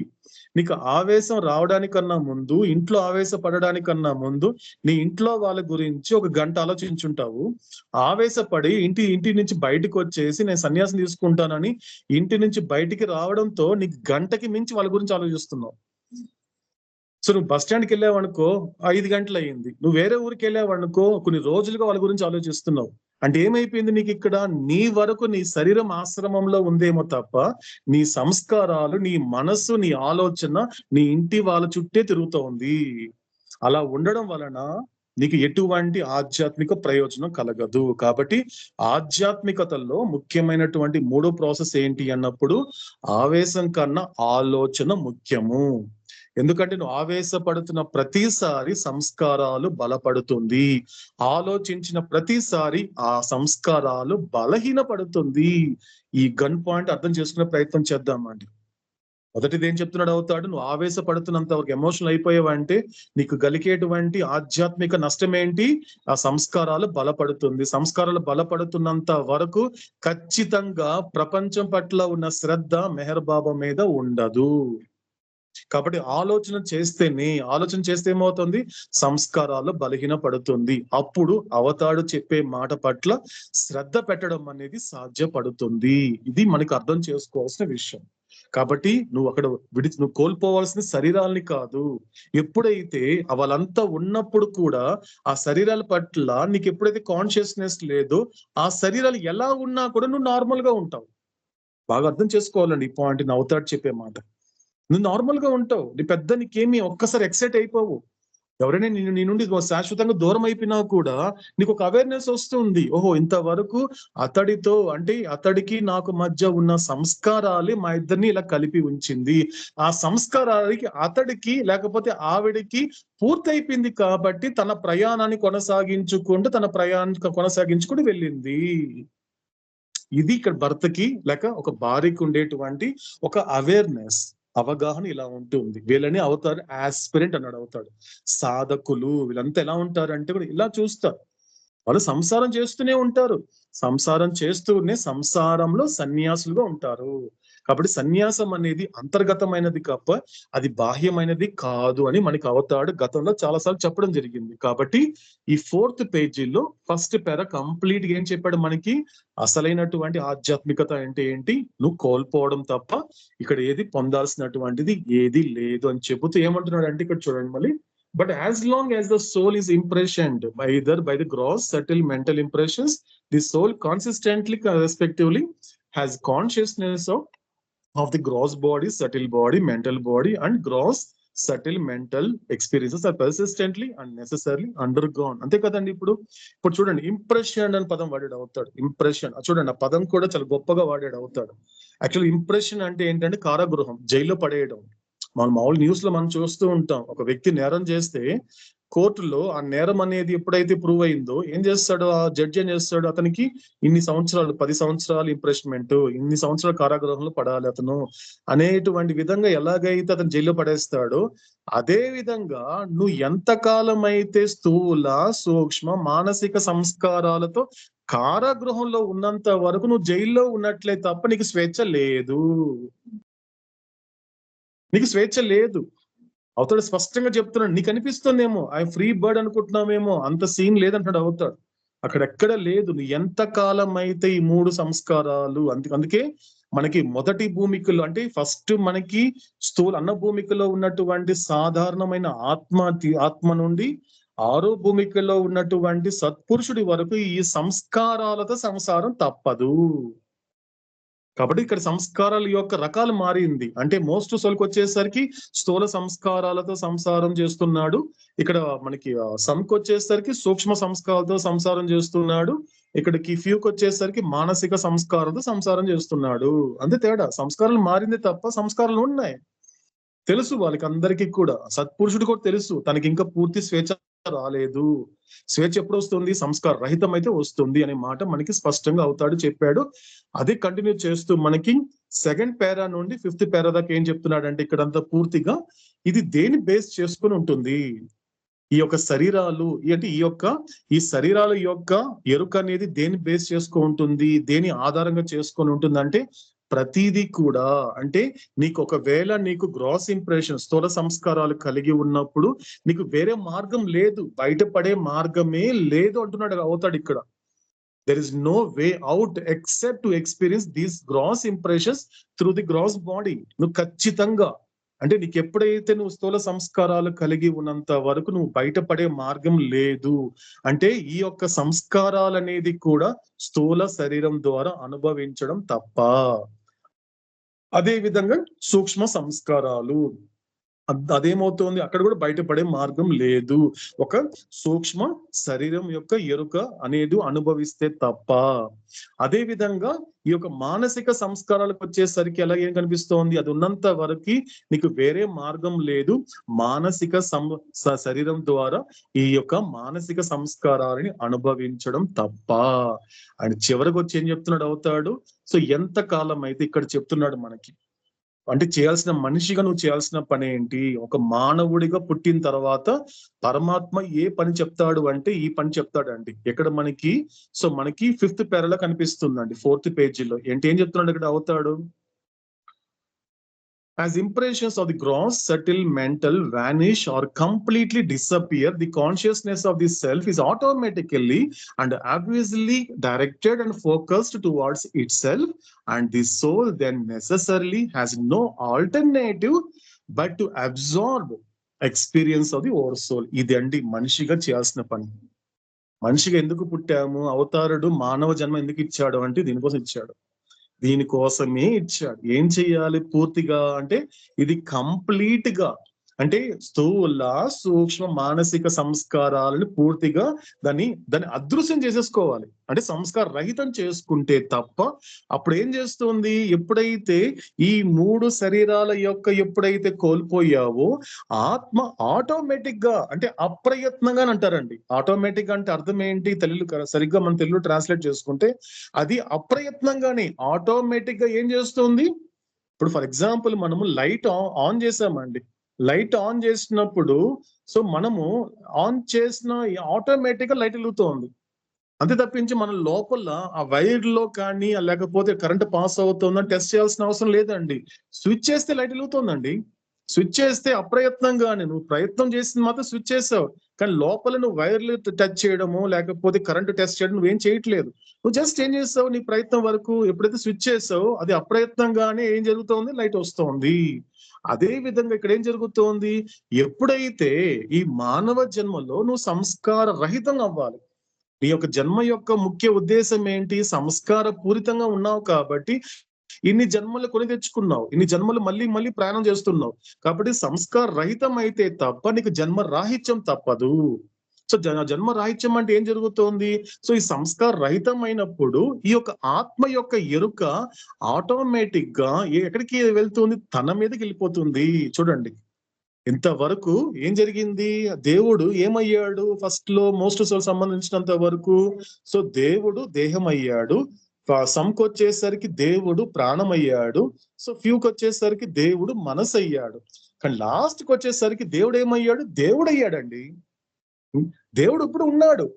అవతాడు చెప్పిన విధంగా దేవుడు ప్రతి 4 ఆత్మల్లో 3 ఆత్మల్లో ఉన్నాడు. కానీ అక్కడ ఎక్కడ కాన్షియస్ లేదు. మనకి స్టార్టింగ్ లో ఒక మాట చెప్పాడు అవుతాడు. ఏం చెప్పాడు మనకి?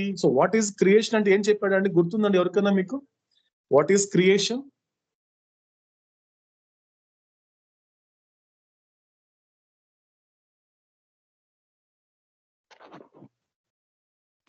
ఎరుకలేని భగవంతుడు ఎరుకతో తాను భగవంతుడు అని తెలుసుకోవడం. హరి తెలుసుకోవడమేనండి. Is a game. Creation is a game of unconscious divinity becoming conscious God.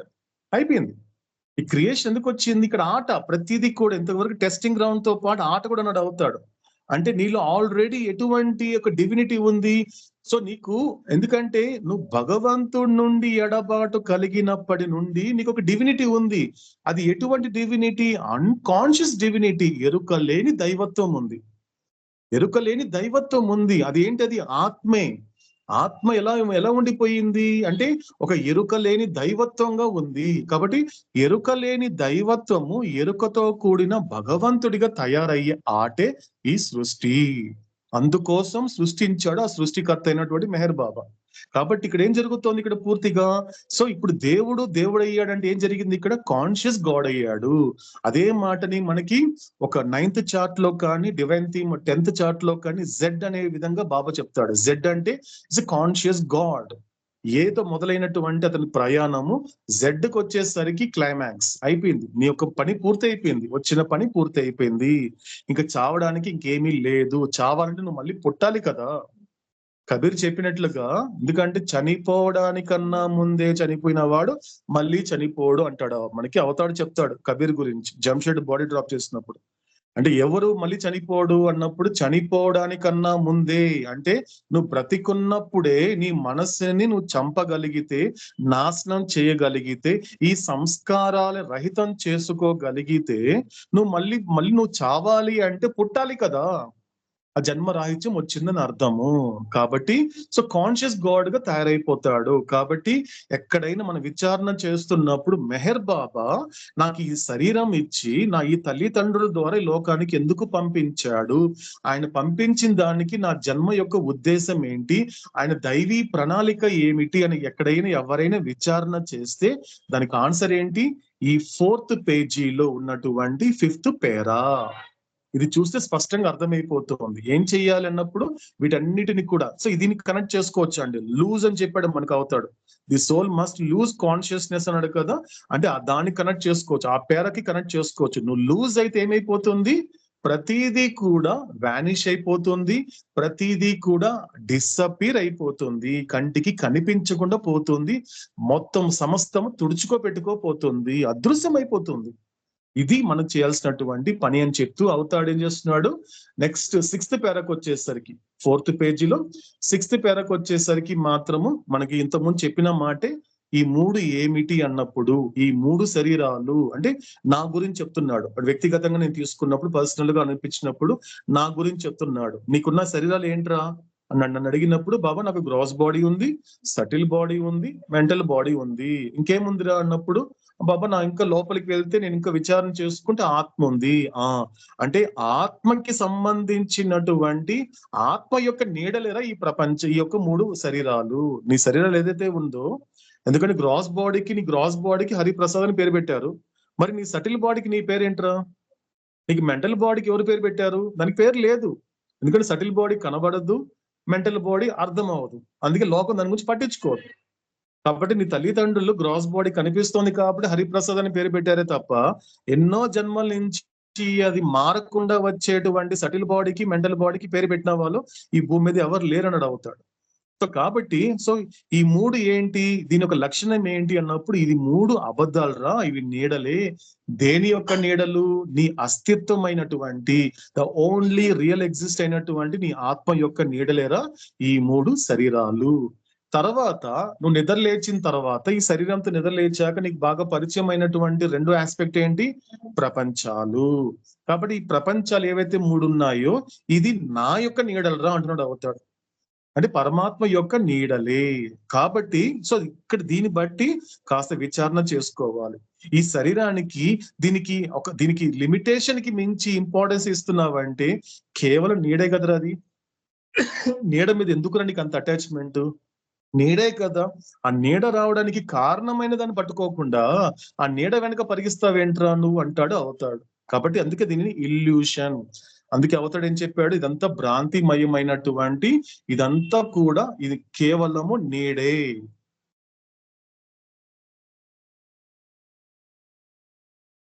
అని చెప్పిన తర్వాత ఇక 7th పేజ్కి వచ్చేసరికి 7th ఆ పేరకు వచ్చేసరికి అంటే 7th నుంచి మనకి 9th పేర దాకా అడుగుతాడు. ఏం చెప్తాడంటే మనకి ఈ శరీరాలకి ఉన్నటువంటి లక్షణాలు, ఈ ప్రపంచాలకు ఉన్నటువంటి లక్షణాలు. అందుకే ఇక్కడ మనకి ఏం పెట్టుకున్నాము, GB, SB, MB అంటే FFCD. అదే విధంగా వరల్డ్ కి వచ్చేసరికి GW, SW, MW అంటే FZIVD. అంటే దీని లక్షణాలు ఏం చెప్తున్నాడు అవుతాడు, నీ శరీరాలకి ఏదైతే లక్షణాలు ఉన్నాయో ఈ 4 లక్షణాలు ఉన్నాయి. ఇది విచారణ చేసుకో. ఎప్పుడు కూడా ఎక్కడైనా నీ పరిమితికి మించి నీ శరీరానికి కానీ నీకు ఇష్టమైన మిగతా శరీరాలకి నువ్వు అటాచ్ అయిపోతున్నప్పుడు ప్రతిసారి కాస్త విచారణ చేసుకో. విచారణ చేసుకొని దానికి కాస్త వెనక్కి విత్డ్రా చేసుకో. ఎక్కువ కలిసిపోక అందరితో. ఆ సంగత్వం అనేది మంచిది కాదు. ఎందుకంటే ఇప్పుడు బాగానే ఉంటుంది, కానీ ఒక సమయంలో నువ్వు తట్టుకోవడానికి, నువ్వు బయటపడడానికి చాలా సమయం పడుతుంది. సంగత్వం వద్దు. అందుకే నిస్సంగత్వం అంటాడు అవుతాడు. అందుకు అవుతాడు సత్సంగం చేయమంటాడు. అంటే సత్సంగం అండి. లోకంలో రెండు ఉన్నాయండి. ఒకటి సత్తు, 2 అసత్తు. సత్తు అంటే ఆత్మ, అసత్తు అంటే అనాత్మ. కాబట్టి ఎప్పుడు కూడా ఆత్మ విషయంలో ఎక్కువ నువ్వు కలిసిపో తప్ప అనాత్మ విషయంలో కలిసిపోకు. నీ పరిమితికి మించి ఎవరిని ఇష్టపడకు. నీ పరిమితికి మించి అవసరాన్ని పెంచుకోకు. నీ యొక్క పరిమితికి మించి ఎవరిని ప్రేమించడం అనేటువంటి వెళ్ళకు. ప్రేమించడం అంటే ఇన్ ద సెన్స్ ఏంటి, ఒక మానవ ప్రేమ సాధారణంగా తీసుకున్నప్పుడు. ఎందుకంటే ఫస్ట్ మనకు అర్థం కావాలి. ప్రేమ గురించి మాట్లాడడానికన్నా ముందు మనకు అవుతాడు చెప్పాడు గతంలో, ఫస్ట్ ఈ వ్యక్తితో కానీ, ఈ వస్తువుతో కానీ, ఈ పరిస్థితులతో అంటే ABCలతో నాకున్న రిలేషన్ ఏంటి అనేది ఒక్కసారి విచారణ చేసుకున్నప్పుడు ఫస్ట్ ఏం ఫైనలైజ్ చేసుకోమన్నాడు, ప్రేమ కన్నా మొదటిగా ఈ 2 ఫైనలైజ్ చేసుకోమన్నాడు. మొదటిది ఏంటి, అవసరాలు. ఈ వ్యక్తితో కానీ, ఈ యొక్క వస్తువుతో కానీ, ఈ పరిస్థితులతో కానీ నాకు అవసరాలు ఉందా, అవసరాలతోనే నేను వీటితో ఉంటున్నానా, అవసరాలు ఉంది కాబట్టి ఈ వస్తువుని వాడుతున్నానా, నాకు అవసరం ఉంది కాబట్టి ఇలాంటి పరిస్థితిలో ఉన్నానా అని నువ్వు ఫస్ట్ ఫైనలైజ్ చేసుకో. అవసరం దాటాక ఇష్టం ఉంటుంది, ఇష్టాలు ఉంటాయి. ఇష్టపడతావు అంతవరకే. నాకు ఆ వ్యక్తి అంటే ఇష్టము, లేకపోతే ఈ వస్తువు అంటే ఇష్టము, నాకు ఆ పరిస్థితులు అంటే ఇష్టము. ఎప్పుడైతే అవసరాలు ఇష్టాలు దాటాక అప్పుడు ప్రేమ గురించి మాట్లాడమన్నాడు అవుతాడు. అది కూడా ఎటువంటి ప్రేమ గుర్తు పెట్టుకో. అది కూడా మొదటిది ఎటువంటి ప్రేమ అన్నప్పుడు ఫస్ట్ అనుకునే ప్రేమ. ఫస్ట్ అనుకునే ప్రేమ అనేది ఏంటి, ఇప్పుడు నీకు అనిపిస్తోంది ఇతను నన్ను ప్రేమిస్తున్నాడేమో, నేను అతన్ని ప్రేమిస్తున్నాను కాబట్టి నాకు అనుకూలంగా ఉన్నాడు కాబట్టి ప్రేమిస్తున్నాను. ఇదంతా అనుకునే ప్రేమ. ఎందుకంటే ఇదంతా శాసించేది ఊహ, ఇమాజినేషన్. వీటికి బియాండ్ గా ఉండేది ఆదుకునే ప్రేమైనటువంటి దివ్య ప్రేమ, అదే డివైన్ లవ్. ఇది మనకు అవుతాడు చెప్తున్నాడు. కాబట్టి ఈ యొక్క శరీరం యొక్క లక్షణాలు అనేది నిరంతరం దాన్ని క్యారీ నేను చెప్పే మాటలు ఎప్పుడు క్యారీ చేసుకుంటూ ఉండు. అదే విధంగా ఈ లోకం పట్ల అంత లంపటాలు పడకు. ఒక పని జరగలేదు అంటే ప్రార్థన ప్రకారం జరగలేదు అంతే. నీ వరకు ప్రయత్నించావు కదా, ఎందుకు జరగలేదు, నేను ఇలా కోరుకున్నాను, ప్రపంచంలో ఇలా ఉండాలనుకుంటున్నాను, అంతగా కలిసిపోకు ప్రపంచంలో. అంత సంగత్వం కూడదు అంటాడు అవుతాడు. కాబట్టి ఇక్కడ తీసుకున్నప్పుడు శరీరాలకు సంబంధించినందుకు ఏం చెప్పాడు మనకి, ఫస్ట్ పాయింట్ ఏంటి, ఫస్ట్ ఫైనైట్, తర్వాత ఫార్మ్ అండ్ చేంజబుల్, డిస్ట్రక్టబుల్. అంటే మొదటిది ఏంటి, మొదటి పరిమితమైనది, రూపం కలిగినది, మార్పు చెందేది, నాశనం అయ్యేదే ఈ 3 శరీరాల లక్షణాలు. ఇకపోతే ప్రపంచానికి వచ్చేసరికి ఏం కనిపిస్తోంది, మొదటిది false, zero, imagination and vacant dreams. అంటే మొదటిది ఏంటి, ఫస్ట్ చూడండి, ఫస్ట్ అండ్ పెట్టిన టైటిల్ చూడండి ఎంత గొప్పగా టైటిల్ పెట్టాడు అవుతాడు. ఫస్ట్ ఏంటి, ప్రపంచం ఎలాంటిది అంటే ఫాల్స్, అబద్ధమైన ప్రపంచంలో నువ్వు నిజం ఎంత వెతికినా కనబడదురా. అబద్ధాన్ని కోరుకుంటే నీకు వచ్చేది అబద్ధమే. అబద్ధం కోసం తాపత్రయపడితే నీకు వచ్చే ఫలితం కూడా అబద్ధమే వస్తుంది. కాబట్టి అబద్ధమైనటువంటి ప్రపంచంలో నీకు నువ్వుగా ఎవ్రీథింగ్ అంటే ప్రతి ఏదో పొందేసాను, సమస్తం పొందే అనుకుంటావేమో, ఏమీ లేదు, జీరో. ఈ యొక్క అబద్ధమైన ప్రపంచంలో చివరికి ఈ ప్రపంచం నుండి నువ్వు పొందేది జీరో, శూన్యమే. ఎందుకు అంటే ఇదంతా కూడా ఊహాపూరితమైనదే. ఈ ప్రపంచం బాగుంది అన్నావంటే ఊహే. ఈ ప్రపంచం మంచిది కాదండి, ఈ ప్రపంచం నుంచి దూరం అయిపోతానండి. కొంతమంది ఆవేశపడుతూ అంటుంటారు చాలా మంది, ఈ ప్రపంచం అస్సలు మంచిది కాదండి అంటారు. అది కూడా ఇమాజినేషన్. ఈ ప్రపంచం చాలా అందమైందండి అంటే అది కూడా ఇమాజినేషన్. కాబట్టి ఈ మూడింటితో కూడినటువంటి ఎటువంటి డ్రీమ్స్ ఉన్నాయంటే, పోనీ ఆ డ్రీమ్స్ లోకి వెళ్ళి ఏదైనా ఉందని వెతికితే ఏమీ లేదంటారు అవుతాడు. అదే అన్నాడు, అందులో మొత్తం ఖాళీ అంటే ఏదో నువ్వు ఇన్ని జన్మల్లో కలగంటూనే ఉన్నావు కదా, ఇప్పటికీ కలగంటున్నావు. ఇప్పటికి నువ్వు నిద్రపోతున్నావు. Your not awakened at all. ఇప్పటికి నీకు జాగృతం కలగలేదు, ఇప్పటికి నువ్వు నిద్రపోతున్నావు. కాబట్టి ఇక్కడ అటువంటి నీ గొప్ప కళలో ఎన్నో జన్మలు గడిపేసావు కదా ఈ కళలో. పోనీ ఆ కళలో ఏదైనా గొప్పగా వీడైనా సాధించాడా అని నేను లోపలికి వెళ్ళే ప్రయత్నం చేస్తే ఆడ మొత్తం ఏమి లే, వేకెంట్. ఇల్లు ఖాళీ చేసిన తర్వాత డోర్ ఓపెన్ చేస్తే ఇల్లు ఎలాగైతే ఖాళీగా ఉంటుంది, ఏ వస్తువు లేకుండా, నీ కళలోకి వెళ్ళి నేను చూసే ప్రయత్నం చేస్తే అదంతా ఏమీ లేదురా, vacant dreams. This is the nature of world. ఇది ప్రపంచం యొక్క స్వరూపము, ప్రపంచం యొక్క స్వభావము. కాబట్టి ఇదే నీ శరీరాల యొక్క స్వరూపము, శరీరం యొక్క స్వభావము. ఇది మనకి అవతాడు చెప్పిన దాని ప్రకారం. ఇక్కడ చూడండి మనకి ఎంత బ్యూటిఫుల్ గా బాబా కంప్లీట్ జస్ట్ ఒక వర్డ్ యూస్ చేస్తున్నాడు చూడండి. అంటే ఇన్ని జన్మల వరకు మనకి గతంలో అవతాడేం చెప్పాడు మనకి. సో అనేక జన్మల్లో నువ్వు చేసిన పెద్ద ఘనకార్యం ఏంటంటే 3 చెప్పాడు మనకి. సో మనందరికీ గతంలో చెప్పిన మాట అంటే ఏంటి, చావు పుట్టుకలు, చావడం పుట్టడము, తర్వాత పుణ్య పాపాల అనుభవాలు, సుఖ దుఃఖాల అనుభవాలు. కాబట్టి నువ్వు చేసిన ఘనకార్యం ఇదే. కాబట్టి వీటి ఫలితం ఏంటి, అబద్ధపు అనుభవాలు మరియు నీడ యొక్క అనుభవాల్ని. దీనిని ఇంకొక పద్ధతిలో చెప్పాడు చూడండి, ఎంత బ్యూటిఫుల్ గా చెప్పాడు అవుతాడు. అంటే నిజానికి ఏం అనుభవిస్తున్నావు, యాక్చువల్ గా ఇన్ని జన్మల్లో, ఇన్ని పునర్జన్మల్లో పుడుతూ చేస్తున్నటువంటి ఈ సంసారపు సంస్కారముల యొక్క చక్రంలో యాక్చువల్ గా నీ ఆత్మ ఏం అనుభవిస్తుంది అనే మాట మనకి అద్భుతంగా చెప్పాడు అవుతాడు 8th పేరాలో. ఏం చెప్తున్నాడు అంటే ఇక్కడ, therefore when the soul with its gross, subtle and mental bodies experiences the gross, subtle mental worlds, ఇక్కడ చెప్తున్నాడు చూడండి, the soul actually experiences in reality the shadows of the oversoul with the help of its own shadows. చూడండి ఎంత beautiful గా చెప్తున్నాడు అవుతాడు, ఎంత బాగా చెప్తున్నాడు చూడండి. ఏమంటున్నాడు అవుతాడు ఇక్కడ, నిజానికి నీ ఆత్మ ఏం అనుభవిస్తోంది, నిజానికి అబద్ధానికి కాదు, నిజంగా ఏం అనుభవిస్తోంది అంటే ఆ ఆత్మ తన యొక్క వ్యక్తిగత నీడల సహాయంతో, తన యొక్క ఆత్మ ఏం చేస్తుంది, ఆత్మ వ్యక్తిగత నీడలే, ఏది 3 శరీరాలు, తన యొక్క వ్యక్తిగతమైనటువంటి ఆత్మ అంటే ఆ నీడల సహాయంతో పరమాత్మ యొక్క నీడను అనుభవిస్తోంది. చూడండి ఎంత బ్యూటిఫుల్ గా చెప్తున్నాడు అవుతాడు, ఎంత అందంగా ఉంది చూడండి.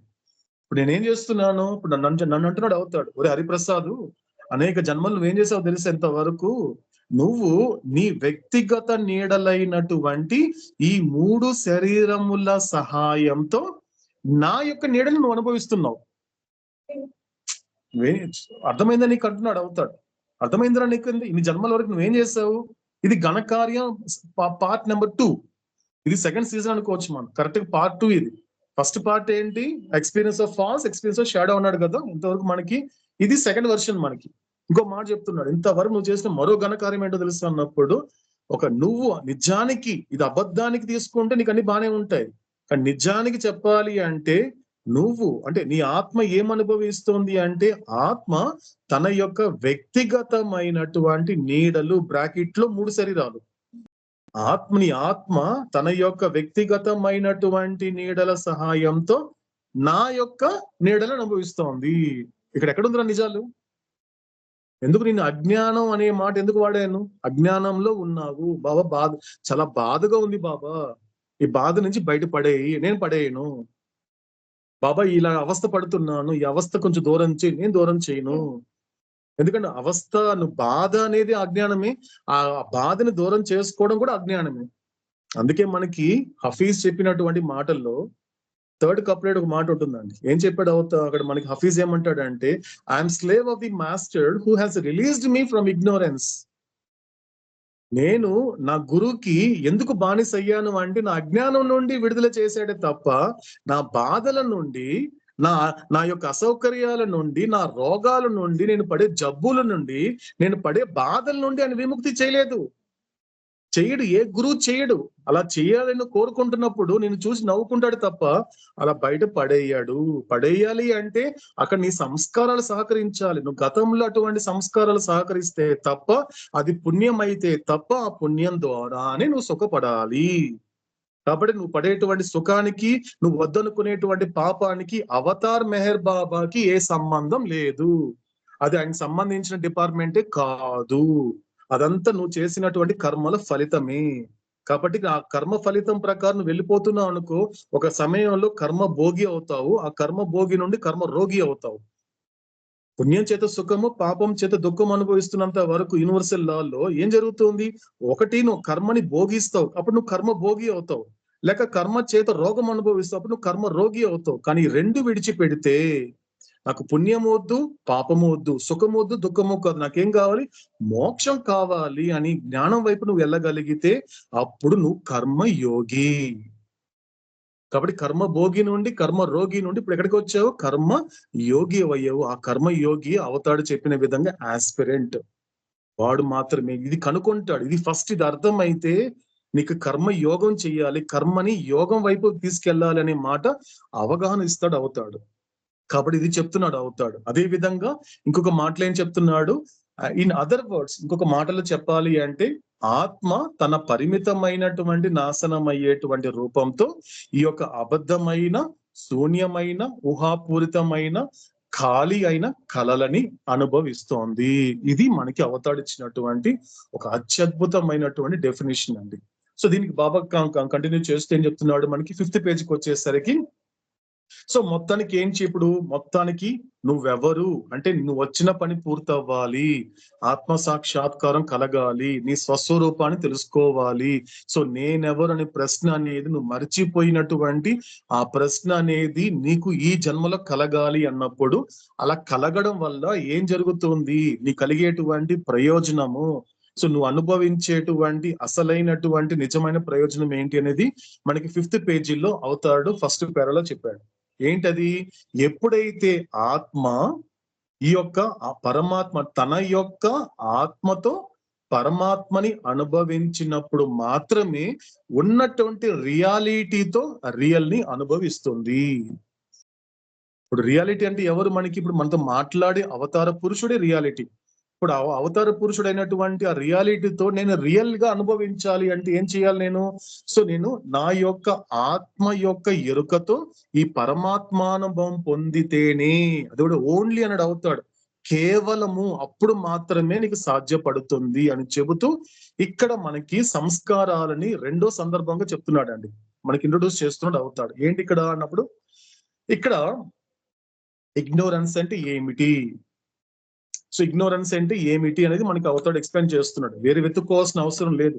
ఇగ్నోరెన్స్ అంటే ఏమవుతోంది అంటే ఎందుకు తెలుసుకోవాలి అన్నప్పుడు తర్వాత చెప్పిన స్టేట్మెంట్ మనకి చాలా చోట్ల అనేక సందర్భాలు అవుతాడు చెప్పిన మాట ఏంటి అన్నప్పుడు మనకి సాధారణంగా అవుతాడు యాక్సిడెంట్ చెప్పడానికి లేదు, కానీ ఇన్సిడెంట్స్, ఆయన కార్ ఇన్సిడెంట్ కావచ్చు, సతారా కావచ్చు, ఒక్లహోమా కావచ్చు, ఆయన అనుభవించినటువంటి అనేకమైనటువంటి ఫిజికల్ డిజీజ్ కావచ్చు, అనేక రకాలు ఉన్నాయి. ఆయనకి హెమరాయిడ్స్ కావచ్చు, ఆయనకున్నటువంటి బీపీ కావచ్చు, ఆయనకున్న షుగర్ కావచ్చు, ఆయనకున్నటువంటి ఒక ఒక ఒక ఒక చాలా రకాలైనటువంటిది ఉన్నాయి ఆయనకి. ఎందుకంటే అవతారుడికి అనేక రకాలైనటువంటి బాధలు, అది అది ఆయన సంస్కారం ప్రకారం వచ్చింది కాదు, విశ్వాత్మకంగా ఆయన చేసినటువంటి పని అనుభవిస్తాడు. కాబట్టి తన యొక్క విశ్వాత్మకమైన శరీరం నుండి ఆ గ్రాస్ బాడీ కూడా అది అనుభవించాల్సి వస్తుంది.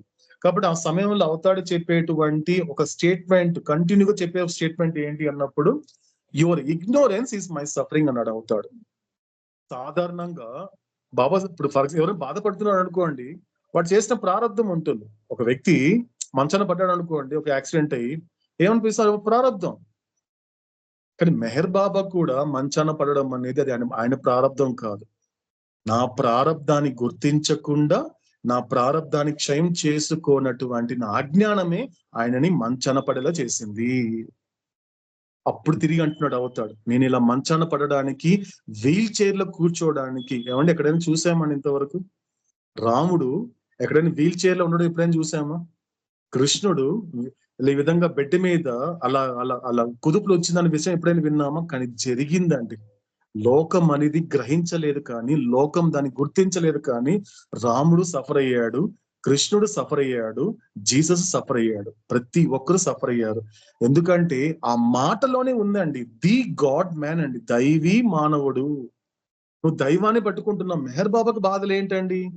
రాముడికి బాధలు ఏంటండి? కృష్ణుడికి బాధలు ఏంటండి? ఏమంటే ఆ తత్వం తెలుసుకునే ప్రయత్నం చేస్తే తెలుస్తుందండి, ఆయన దగ్గరగా కూర్చుంటే తెలుస్తుందండి. వాళ్ళు కూడా బాధలు పడ్డారు, కానీ వాళ్ళు పడడానికి బాధకి కారణం మాత్రము నా అజ్ఞానమే. అందుకు తెలుసుకోవాలి అజ్ఞానం అంటే ఏమిటి అనేది. ఇక్కడ అవతాడు చెప్తున్నాడు రెండు విషయాలు. ఒకటి ఏంటి, ఇక్కడ మనకి రెండో సందర్భం ద్వారా మనకి సంస్కారాలను ఇంట్రొడ్యూస్ చేస్తున్నాడు. ఏం చెప్తున్నాడు అవతాడు ఇక్కడ? ఒక్క మాటలో చెప్తున్నాడు చూడండి. సెకండ్ పేరాలో అజ్ఞానం అంటే ఏమిటి అనేటువంటి విచారణ వస్తే సో 5th పేజ్ సెకండ్ పేరా అని మనం రెఫర్ చేసుకోవచ్చు. ఏం చెప్తున్నాడు అవుతాడు ఇక్కడ? when the soul is conscious of its gross body and then this soul identifies itself with the gross body and takes itself as the gross body అని చెబుతూ, this means that the infinite, eternal, formless soul finds itself as finite, mortal and having form. ఇది అజ్ఞానం అండి. Second third పేర్లో చెప్తున్నాడు అవుతాడు. అంటే ఏం చెప్తున్నాడు ఇక్కడ? ఎంత కాలం అయితే సాధారణంగా ఎప్పుడైతే ఆత్మ కేవలము ఈ స్థూల శరీరం యొక్క ఎరుకలో ఉంటూ ఆ ఆత్మ తనను తాను నేను శరీరాన్ని అనే భావించడం అనేది సాధారణంగా జరుగుతుంది. మనం చూసాం పార్ట్ 2లో మనకు అవతాడు అందించాడు. అంటే ఐడెంటిఫికేషన్, అసోసియేషన్ అయిన తర్వాత ఏం జరుగుతోంది? ఐడెంటిఫై అవుతోంది, తనను తను అలా గుర్తిస్తోంది, నేను శరీరాన్ని గుర్తిస్తోంది. సో దీని అర్థం ఏంటి ఇక్కడ? అలా తనను తాను గ్రాస్ బాడీగా తీసుకోవడం అనేది దీని అర్థం ఏంటి అన్నప్పుడు ఇక్కడ అవతాడు చెప్తున్నాడు. ఇక్కడ చెప్తున్నాడు అసలు అజ్ఞానం అంటే ఏంటి అనేది. అంటే ఏంటి ఇక్కడ ఏం చెప్తున్నాడు? అర్థం ఏంటి? అనంతమైన, శాశ్వతమైన, రూపరహితమైనటువంటి ఆత్మ తనని తాను పరిమితమైనదిగా, అశాశ్వతమైనదిగా, రూపం కలిగిన దానిగా కనుగొంటోంది. అది అజ్ఞానం అన్నాడు. ఇంకొకసారి రిపీట్ చేసుకుందామండి. అర్థం ఏంటి? అజ్ఞానం అంటే ఏంటి ఇక్కడ? అనంతమైన, శాశ్వతమైన, రూపరహితమైనటువంటి ఆత్మ తనని తాను పరిమితమైన దానిగా, అశాశ్వతమైన దానిగా, రూపం కలిగిన దానిగా ఎప్పుడైతే గుర్తించడం అనేది ఏదైతే ఉందో అది అజ్ఞానము. నువ్వేం చేస్తున్నావు? నీ అజ్ఞానం చేత నేను బాధపడుతున్నాను అంటే సాధారణంగా నిన్ను ఎలా చూసుకుంటావు? అద్దము నిలబడి ఒక హరిప్రసాద్, ఒక ఫైనెట్ హరిప్రసాద్ రేపో మాపు శరీరం విడిచిపెట్టి ఈ ప్రపంచం నుండి డిసెపర్ అయిపోతాడు, అశాశ్వతమైన వాడిని, కాబట్టి నాకు ఒక శరీరం ఉంది, ఇదే కదా. కానీ ఈ మూడు ఎంత కాలం అయితే ఇలా ఐడెంటిఫై అవుతున్నంత వరకు, ఈ ఫాల్స్ ఐడెంటిఫికేషన్ ఉన్నంత వరకు, ఈ విధంగా నిన్ను నువ్వు కనుగొంటున్నంత వరకు అలా ఉండిపోవడమే అజ్ఞానము. ఇప్పుడు చెప్తున్నాడు అవుతాడు దీనికి కారణం ఏంటి అన్నప్పుడు మళ్ళీ ఈ రెండో సందర్భంలో చెప్తున్నాడు అవుతాడు. ఏంటి అక్కడ? సంస్కారాలే ఈ అజ్ఞానానికి కారణము. దిస్ ఇగ్నోరెన్స్ మళ్ళీ వెతుక్కోవాల్సిన అవసరం లేదండి. మనకి ముందు చెప్పినట్లుగా దిస్ డిఫరెన్స్ అని చెప్పాడు అవుతాడు. మొదటిసారిగా సంస్కారాలను ఇంట్రొడ్యూస్ చేస్తున్నప్పుడు ఈ వ్యత్యాసాలకి కారణం సంస్కారాలు. అక్కడ ఇదే విధంగా నువ్వు వేరే ఎత్తుకోవాల్సిన అవసరం, అజ్ఞానం అంటే ఇక్కడే ఉంది, ఇక్కడే చెప్తున్నాడు అవుతాడు. దిస్ ఇగ్నోరెన్స్ అన్నాడు. ఈ అజ్ఞానానికి కారణం ఏంటి? సంస్కారాలు. కాబట్టి సంస్కారాలని టాపిక్ వచ్చినప్పుడు మనకి రెండు రకాలుగా మనకు అవతాడు అందించాడు. దేనికి కారణము అన్నప్పుడు it's a cause of difference and ignorance is sanskaras. అంటే నీలో ఉన్నటువంటి వ్యత్యాసాలకి, నీలో ఉన్నటువంటి అజ్ఞానానికి కారణం ఏంటి? కేవలం సంస్కారములే. ఇక్కడ చెప్పేసాడు అవుతాడు. సో రెండో విధంగా కాబట్టి ఏం జరుగుతోంది సాధారణంగా అన్నప్పుడు ఈ అజ్ఞానం చేత ఏం జరుగుతోంది? ఈ యొక్క ఆత్మ ప్రారంభ దశలో ఉన్నప్పుడు, అంటే పరమాత్మలో శాశ్వతంగా ఉన్నటువంటి ఈ ఆత్మ మొదట ఏం చేసేసింది? ఎప్పుడైతే సపరేట్ అయిన తర్వాత మొదట్లో ఏం చేసింది? అది సంస్కారాల ద్వారా అజ్ఞానాన్ని పోగు చేసుకుందే తప్ప జ్ఞానాన్ని పోగు చేసుకోలేకపోయింది. ఇది అజ్ఞానం అంటే. సంస్కారాలు అజ్ఞానం చేత ఎలా చేస్తుంది అంటే, నిజానికి నువ్వు సంస్కారాల ద్వారా పొందేది ఏదైనప్పటికీ కూడా నువ్వు జ్ఞానాన్ని పొందాలి తప్ప అజ్ఞానాన్ని పొందకూడదు. కానీ నువ్వేం చేస్తున్నావు? అజ్ఞానాన్ని పొందుతున్నావు. అజ్ఞానం అంటే ఏం చెప్పాడు మనకి మళ్ళీ అవుతాడు? ఎంతవరకు అయితే నిన్ను నువ్వు పరిమితమైన వాడిగా, అశాశ్వతమైన వాడిగా, రూపం కలిగిన వాడిగా కనుగొంటున్నంత కాలము అజ్ఞానం అనేది ఉంటుంది. అలా అజ్ఞానం అనేది నీ లైఫ్ లో, నీ జీవితంలో ఉన్నంత వరకు నీ ద్వారా నేను బాధలు పడుతూనే ఉంటాను. అందుకే ప్రతి చోట ప్రేమ కన్నా విధేయత గొప్పవాడు అన్న మాటకు అర్థం ఏంటి అంటే, ఈ ప్రపంచంలో ఆధ్యాత్మిక చరిత్రలో ఎక్కడ కూడా ఒక విధేయుడు వల్ల భగవంతుడు బాధపడిన సంఘటన ఒక్కటి లేదండి ఈ లోకంలో. ఒక్కటి లేదు. ఒక్కటి, నా విధేయుడు వల్ల బాధపడుతున్నాను అనేటువంటి మాట ఏ గురువు, ఏ సద్గురువు, ఏ అవతార పురుషుడు ఇంతవరకు చెప్పలేదండి. బాధ అంతా కూడా ఈ ప్రేమలో ఉన్నవాడే. ప్రేమ ద్వారా విధేయత పొందరా అంటే, నీకు నువ్వు ఏదో ప్రేమ పొందాను, ఏదో నీకు ప్రేమలో ఇంత మెచ్యూరిటీ అయిపోయి నిన్ను నువ్వు అలా ఊహించుకుంటూ దానికి లోబడిపోతున్నావు. కానీ అది కాదు. నాకు అస్సలు అలా ఉండడం అనేది నాకు సరిపోదు, నాకు సంతృప్తి కలిగించడం లేదు.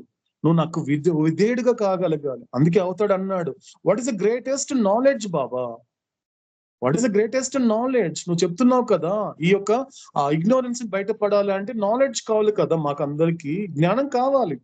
అజ్ఞానానికి కారణం సంస్కారం అని చెప్పావు. సో ఇప్పుడు ఏం చేస్తున్నాము, లేదంటే ఇప్పుడు మనం కొన్ని సెషన్స్ మనం స్కిప్ చేసి మనం కంటిన్యూ చేసుకుందామండి. బాబా ఇక్కడ ఇంతలో కంప్లీట్ చేసేంత వరకు మనం స్కిప్ చేసుకుందాం కొన్ని సెషన్స్ ని కూడా. సో కాబట్టి ఇక్కడ ఏం చెప్తున్నాడు అవుతాడు స్పష్టంగా, సో నాకేం కావాలి, సఫరింగ్ అని చెప్తున్నావు కదా. నాలెడ్జ్ అన్నప్పుడు వాట్ ఈస్ నాలెడ్జ్, ఎక్కడ దొరుకుతుంది అన్నప్పుడు అవతారుడు చెప్పాడండి స్పష్టంగా. ఒకే ఒక మాటలో చెప్పాడు అవతారుడు. ఏది జ్ఞానం అని చెప్పాడు అంటే, నాకు విధేయులుగా ఉండటమే గొప్ప జ్ఞానం అన్నాడు. To obey me is the greatest knowledge అని అవుతాడు. ఒక్క మాట అండి. ఈ పాయింట్ ఆఫ్ వ్యూ లో ఇక్కడ మనకి అజ్ఞానం గురించి చెప్తున్నాడు కాబట్టి అవుతాడు ఈ మాట మాత్రం, to obey me is the greatest knowledge, చాలా గొప్పదైనటువంటి పరమ జ్ఞానము. అంతే. నువ్వు ఏదో సాధన చేసేస్తూ నువ్వేదో చేయాల్సిన అవసరం లేదు, నువ్వు ఏమి చేయాల్సిన అవసరం లేదు. నా మాట వింటున్నావా లేదా అంతవరకు చూసుకో. కాబట్టి అది మామూలు నాలెడ్జ్ కాదు. మళ్ళీ రిపీట్ చేసుకుంటామండి. To obey me is the greatest knowledge, నాకు విధేయులుగా ఉండడమే గొప్ప జ్ఞానము, పరమ జ్ఞానము అని అవుతాడు. కాబట్టి ఇది ఇంపార్టెంట్. జ్ఞానాన్ని పొందాలి సంస్కారం ద్వారా. అంటే అది ఎక్కడ సాధ్యపడుతుంది, దీన్ని బట్టి ఏం అర్థం చేసుకోవాలి, ఎంతకాలం అయితే నువ్వు మోస్ట్ సోల్ గా ఉన్నంత వరకు గ్రాస్ ఇంప్రెషన్ ద్వారా నువ్వు పొందేది అజ్ఞానమే. నువ్వు మోస్ట్ సోల్ గా ఉన్నంత వరకు నువ్వు గ్రాస్ ఇంప్రెషన్ ద్వారా నువ్వు పొందే ప్రతిదీ కూడా అజ్ఞానమే. అది అజ్ఞానం అనేది గుర్తించడానికి నీకు టైం పడుతుంది. దానికి నీకు భగవంతుడి మాట పట్ల శ్రద్ధ ఉంటే తప్ప నువ్వు దాన్ని గుర్తించలేవు. ఇది అజ్ఞానము.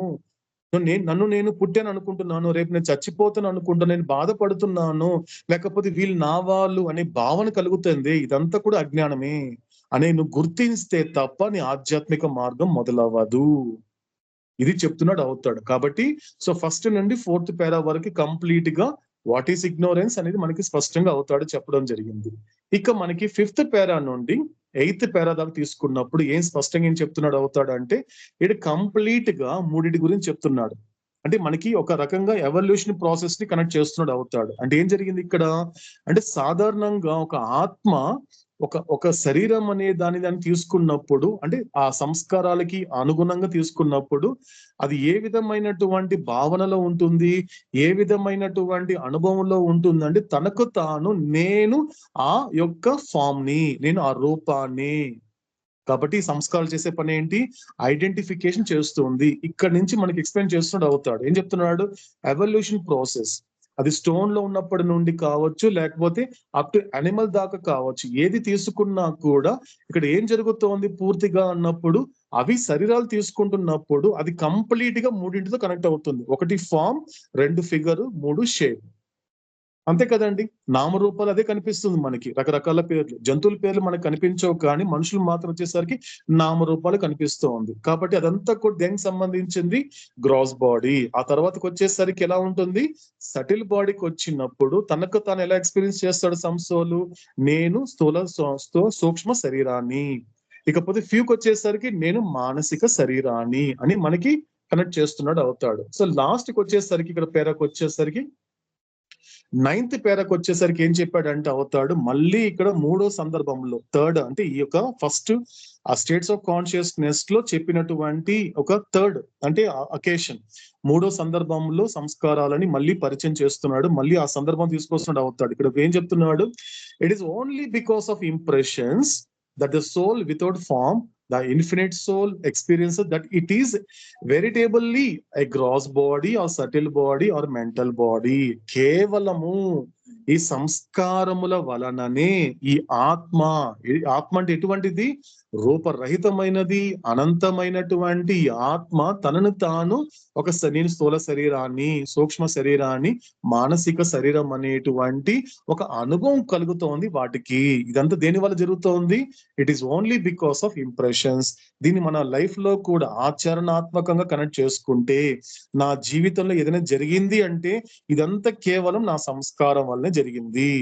జరగలేదనుకోండి, ఇదంతా నా సంస్కారముల వలనే జరగలేదు అనే విధంగా ఆచరణాత్మకంగా తీసుకోవచ్చండి ఈ పదాన్ని. అవతాడు చెప్పిన మాటని ఇలా తీసుకోగలిగితే, అవతాడు చెప్పే ప్రతి మాట, ఆ మాట వెనక ఉండే ఒక అంతరార్థం కూడా మనం గ్రహించడానికి అవకాశం ఉంటుంది.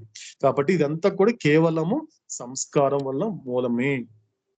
అక్కడి నుంచి వచ్చేసరికి మనకి 10th పేరా నుండి 12th పేరా దాకా ఏం చెప్తున్నాడు అవతాడు? What is birth and what is death. ప్రపంచంలో పిలువబడేటువంటి ఏదైతే పుట్టుక అంటూ ఉంది, ఏదైతే జననము మరణం అంటూ ఉందో, నిజానికి ఆ రెండు లేదు. ఉండేది ఏముంది ఇక్కడ? ఒకటి అసోసియేషన్. బర్త్ అంటే ఏంటి? అసోసియేషన్. రెండో తీసుకుంటే డిసోసియేషన్. అంతే తప్ప ఇక్కడ నిజానికి ఇక్కడ ఎవరు పుట్టడం లేదు, ఇక్కడ ఎవరు చావటం లేదు అని చెబుతూ 6th పేజ్కి వచ్చేసరికి అవతాడు ఏం చేస్తున్నాడు ఇక్కడ క్లియర్ గా అన్నప్పుడు, ఇక్కడ 6th పేజ్కి వచ్చేసరికి 1st నుండి 3rd పేరా వరకు ఏం చెప్తున్నాడంటే, మనం ఎప్పుడు చెప్పుకునే మాటే, ఇంతవరకు నువ్వు చేసిన ఘనకార్యం ఏదైతే చెప్పాడు అవుతాడు అంటే చావు పుట్టుకుల అనుభవాలు, పాపపుణ్యాల అనుభవాలు, సుఖ దుఃఖాల అనుభవాలు అనేటువంటిది ఏంటి? అబద్ధం యొక్క అనుభవాలు మరియు నీడ యొక్క అనుభవాలు అనేటువంటి మాటని మనకి ఈ 1st పేరా నుండి 3rd పేరా వరకు చెప్పడం జరిగింది. కాబట్టి ఆ 3 పేరాలు కనుక జర్నీ చేస్తే మనకు అర్థమయ్యేటువంటి ఎసెన్స్ ఏంటి? ఈ యొక్క మ్యాథమెటికల్ గా మనకు అవుతాడు చెప్తాడు. ఇకపోతే మనకి same 6th పేజీలోని 4th and 5th పేరాకి వచ్చేసరికి ఏం చెప్తున్నాడు అవుతాడు ఇక్కడ? ఆ పరమాత్మ మరియు ఆత్మ. సో పరమాత్మను ఏం తీసుకో? మెహర్ బాబాని తనను ఎలా తీసుకోమన్నాడు? సముద్రంగా తీసుకో. నిన్ను నువ్వు ఎలా తీసుకోవాలి అంటే ఆ సముద్రంలో ఉండే బుడగలా తీసుకో. ఒక బుడగలా తీసుకో అంటే ఇక్కడ బిందువులాగా, సారీ అండి బుడగ కాదు బిందువు, ఒక బిందువులా తీసుకో. ఎందుకంటే బిందువులు ఉంటాయి, మన బుడగ అంటాం కానీ ఎందుకంటే బుడగ లోపల ఉండే బిందువు ఫస్ట్ ఉంటుంది. ఎందుకంటే బిందువు అనేటువంటిది కంటికి కనిపించదు, ఆత్మ కంటికి కనిపించదు, అందుకు దానిని డ్రాప్ అన్నాడు అవుతాడు. సో కాబట్టి వాటండి అవిని బిందువులు. సో కాబట్టి ఇక్కడికి వచ్చేసరికి మనకి ఇంతవరకు 5 పేజెస్ ఎక్స్ప్లెయిన్ చేసిన తర్వాత ఎసెన్స్ ఏం చెప్తున్నాడు మనకి అవుతాడు ఇక్కడ? ఇక్కడికి వచ్చేసరికి ఒక ఎస్టాబ్లిష్ చేశాడు, ఒక ప్రైమరీ ఫ్యాక్ట్ అన్నాడు.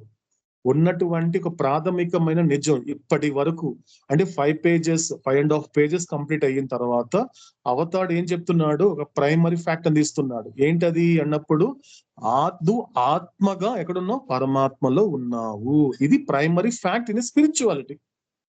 గాడ్ స్పీక్స్ లోనే మనకి అవతారుడు 6th పేజ్కి వచ్చేసరికి ఒక ప్రైమరీ ఫ్యాక్ట్ అది ఇచ్చాడు. ఏం చెప్తున్నాడు? దాన్ని ఎస్టాబ్లిష్ చేసుకోమన్నాడు. జస్ట్ అది ఆలకించడం మాత్రమే కాదు, ఎస్టాబ్లిష్ అయిపోవాలి. నువ్వు కంప్లీట్ గా అంతర్గతంగా ఎస్టాబ్లిష్ చేసుకోవాల్సినటువంటి ప్రైమరీ ఫ్యాక్ట్ ఏంటి అన్నప్పుడు, సో ఆత్మగా నువ్వు పరమాత్మలోని ఉన్నావు. కాబట్టి ఇప్పుడు కొద్దిగా ముందుకెళ్ళి ఇంకొక మాట చెప్తాను, అంటే సెకండరీ ఫ్యాక్ట్. రెండో మాట ఏం చెప్తున్నాడు అంటే ఆత్మయే పరమాత్మ, నువ్వే నేను అంటున్నాడు అవుతాడు. అందుకేం చెప్పాడు? You and I are not we but one అన్నాడు అవుతాడు. నువ్వు నేను కలిస్తే సాధారణంగా మనం అని చెప్తాం. ఇప్పుడు ఎవరైనా ఇంటికి వెళ్తున్నప్పుడు ఏమండి ఎంతమంది వస్తున్నారంటే మాత్రము నేను మా ఫ్రెండ్ అండి మేము వస్తున్నాం అంటాడు తప్ప నేను వస్తాం అన్నాడండి. తను తెలుస్తోంది, అతను వేరు నేను వేరే తెలుస్తోంది. మనము అంటాడు, సో మేము వస్తున్నామండి అంటాడు. అక్కడ ఇద్దరు అయినప్పుడు ఒక్కరైతే మాత్రం నేను వస్తున్నాను అంటాడు, ఇంకొక వ్యక్తి జాయిన్ అయ్యాడు అనుకోండి మేము వస్తున్నాం అంటాడు. అక్కడ మనం వచ్చేసింది అంటే ఇక్కడ ఏముంది? అక్కడ భేదం ఉంది, అక్కడ రెండు ఉన్నాయి. కానీ మన ఇద్దరికి మధ్య అలాంటి భేదాలు ఏం లేవురా అంటున్నాడు అవుతాడు, మెహర్ బాబా చెప్పిన మాట. కాబట్టి ఇదంతా చెబుతూ మనకి లాస్ట్ అండ్ ఫైనల్ కి వచ్చేసరికి 7th పేజ్కి వచ్చేసరికి ఏం చెప్తున్నాడు ఇక్కడ క్లియర్ గా? సో ఆత్మ అనేది నువ్వు ఆత్మగా పరమాత్మలో ఉన్నావు. నువ్వు నిజంగా చెప్పాలి అంటే నువ్వే నీవు, అంటే ఆత్మయే పరమాత్మ.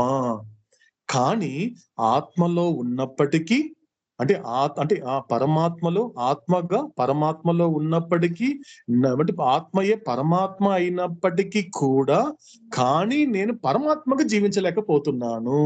ఇక్కడ వస్తుంది విచారణ. నువ్వు ఆత్మగా పరమాత్మ అయినటువంటి నాలోనే ఉన్నావు, నువ్వు ఆత్మగా నిజానికి నాతోనే ఉన్నావు, నువ్వు గుర్తించలేదు కాబట్టి. నిజానికి ఉన్నది తోడు నేనొక్కడిని, అందుకే కాన్స్టాంట్ కంపానియన్ అవుతాడు. నిత్య సహచరుడు అంటే మిగతా వాళ్ళంతా ఎలాంటి సహచరులు? అనిత్య సహచరులు అని అర్థం. వాళ్ళు ఉన్నట్లు ఉంటారు, నిజానికి ఎవరు ఉండటం లేదు. మనం చెప్పాడు కదండి అవుతాడు, ఎవ్వరు ఇక్కడ ఎవరితో ఉండటం లేదు. కాబట్టి నీతో ఉండటం లేదు అనేది నీకు ఫైనలైజ్ అయినాక, దూరం అయ్యాక నీకు వచ్చే దుఃఖం ఎందుకు వస్తుంది? నీతో ఎవరు లేరు, ఉండేది భగవంతుడు మాత్రమే. వాళ్ళంతా ఎలా ఉన్నట్లున్నారు అంతవరకే. వాళ్ళు ఎప్పుడు ఎవరితో ఉండరు. ఎప్పుడు ఆత్మగా ఉన్నటువంటి నువ్వు ఎప్పుడు పరమాత్మగాతోనే ఉంటావు తప్ప నీకు ఉన్నటువంటి కంపానియన్స్ అంటూ ఇక్కడ ఎవరు లేరు. కానీ నీతో ఉండి అలాంటి వాళ్ళు తోడు అనేది నీ సంస్కారాలా మలుస్తోంది తప్ప నిజానికి నీతో ఎవరు లేరు అన్నాడు అవుతాడు. కాబట్టి పరమాత్మగా జీవించాలి అంటే ఏంటి అన్నప్పుడు ఇక్కడ అవుతాడేం చెప్తున్నాడు క్లియర్ గా అంటే ఆ యొక్క బబుల్ అనేది బరస్ట్ అవ్వాలి. ఆ బబుల్ అనేటువంటిది బరస్ట్ అవ్వాలి. బరస్ట్ కానంత వరకు నువ్వు ఓషన్ కాలేవు, నువ్వు సముద్రము అవ్వలేవు. కాబట్టి సో నువ్వు ఇక్కడ ఏం చెయ్యాలి?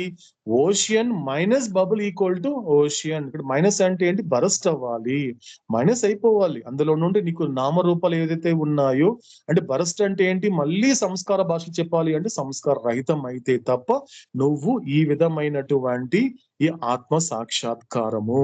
సముద్రమే నేను, సముద్రాన్ని, నేను ఎవరో కాదు సముద్రాన్ని. ఇంతవరకు ఏమనిపించింది నీకు ఇన్ని జన్మలు? నేను సముద్రం నుండి విడిపడ్డాను, నేను సముద్రం చూస్తున్నా. సో సముద్రం వేరు, నేను వేరు అనే భావనలో ఉన్నాను. కాబట్టి ఇక్కడ స్పష్టంగా ఏంటి క్లియర్ గా ఇక్కడ అది వేరు, సముద్రం వేరు, నేను వేరు కాదు, నేనే సముద్రాన్ని అనే మాట చెబుతున్నప్పుడే మనకి సెకండరీ ఫ్యాక్ట్ ఇచ్చాడు అవుతాడు. సో కాబట్టి బిందువే సముద్రము. కానీ బిందువే సముద్రంగా అనుభవించకపోవడానికి కారణం ఏంటి అన్నప్పుడు అక్కడ వచ్చింది బుడగ, బబుల్. ఆ బబుల్ నుండి పుట్టుకొచ్చింది ఇగ్నోరెన్స్. అందుకే దాన్ని బబుల్ ఆఫ్ ఇగ్నోరెన్స్ అన్నాడు అవుతాడు. కాబట్టి ఆ బబుల్ ఆఫ్ ఇగ్నోరెన్స్ అనేది బరస్ట్ అవనంత వరకు ఏమవుతోంది? ఈ యొక్క ప్రయాణం అనేది పూర్తవదు. కాబట్టి ఇక్కడ స్పష్టంగా అవుతాడు చెప్పిన మాట ఏంటి అన్నప్పుడు క్లియర్ గా, కాబట్టి నువ్వు వచ్చిన పని పూర్తవ్వాలి అంటే ఈ బబుల్ అంటే ఏమిటి, ఇగ్నోరెన్స్ ఏంటి, ఏమవుతోంది అనేటువంటిది మనకి మరొక్కసారి ఒక para by para, page by page ప్రతిదీ మనకి ఈ రోజు ఈ 3 రోజులు మనకి అవతారుడు అందించడం జరిగింది.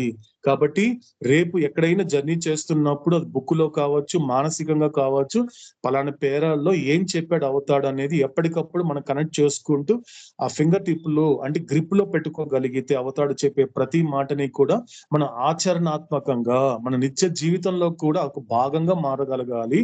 మరొక మాట ఏంటి అన్నప్పుడు ఆయన చెప్పే ప్రతి మాటని క్యారీ చేయాలి. ఇక్కడ జీర్ణించుకోవాలి అంటే శ్రద్ధకి జీర్ణింప చేసుకోవడానికి మధ్య నువ్వు చేయాల్సిన పని ఏంటి? క్యారీ చేయాలి. ఇది మనకి అవతారుడు హఫీజ్ కప్లెట్స్ ని ఆయన ఇంగ్లీష్ లో ట్రాన్స్లేట్ చేస్తున్నప్పుడు సాక్షాత్ అవతారుడు మాట్లాడిన, అది ట్రాన్స్లేట్ చేసిన వాడిన పదం అది. క్యారీ చేయమన్నాడు. మొయ్యాలి నువ్వు. భగవంతుడు నీ గురువు చెప్పే మాటలను మోసుకుంటూ వెళ్ళాలి. ఎంతలా మొయ్యాలి? నువ్వు హరిప్రసాదివి అనేటువంటి మాటను ఎంత తేలిగ్గా మోస్తున్నావు, ఎంత సహజంగా మోస్తున్నావు, ఆ విధంగా సో నీ జన్మకారకుడు, నువ్వు నీ యొక్క గమ్య స్థానం చేరాల్సినటువంటి వాడు నీ భగవంతుడు ఎవరు? మెహర్ బాబా అనేటువంటి ఆయనని కూడా నువ్వు అంతలా క్యారీ చేయగలగాలి. అని చెప్పిన ప్రతి మాటని క్యారీ చేయాలి, మోసుకుంటూ తిరగాలి. కాబట్టి ఎందుకంటే మోయడం అనేది సర్వసాధారణమైన విషయం జీవుడికి. కబీర్ అన్నట్లుగా బ్రతికున్నంత వరకు వాడే మోసుకుని పోతాడు, చచ్చాక ఇంకోటి మోస్తాడు. కాబట్టి మొయ్యడం అనేది సహజమైన ప్రక్రియ జీవుడి విషయంలో. కాబట్టి ఆ మొయ్యడం అనే దాన్ని బట్టే నువ్వు ఇంకా మళ్ళీ ఇంకొక జన్మలో, ఈ జన్మలో ఎలాగో నేను మొయ్యాలి, మళ్ళీ ఇంకొకరి చేత మోయించుకోకూడదు అంటే ఈ జన్మలు ఎవరి చేత అయితే మోయించుకుంటున్నావో లెట్ ఇట్ బి ఫైనల్. అది చివరి చేసుకోవాలి అంటే మళ్ళీ చనిపోవడానికన్నా ముందు చనిపోగలిగితే మళ్ళీ నువ్వు చనిపోవడానికి అవకాశం లేదు.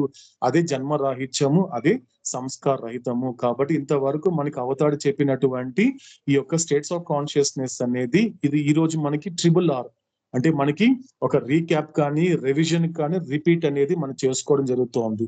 కాబట్టి ప్రతి మాట దాని విచారణ అండి. ఎందుకంటే విచారణ చేసుకుంటూ వెళ్ళాలి. ప్రతిదీ శ్రద్ధ శ్రద్ధ శ్రద్ధ శ్రద్ధ అంటే అదే నా పాత్రధారి అంటే అదేనండి. మనందరి పాత్ర అదే.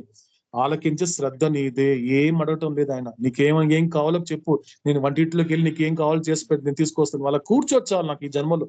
నాకు నువ్వు ఈజీగా ఈసారి ఈ జన్మలో దొరికేవారు నాకు. నువ్వు మెహర్ బాబాకి నేను దొరకడం కాదండి, ఆయన అంటున్నాడు నువ్వు నాకు దొరికేవు బిడ్డ, నాకు దొరకడం నాకు గగనం అయిపోయింది. ఈ సమయంలో మళ్ళీ తప్పించుకోకుండా తిరగ. అందుకే నేను మై విష్ లో ఫస్ట్ అదే అన్నాను,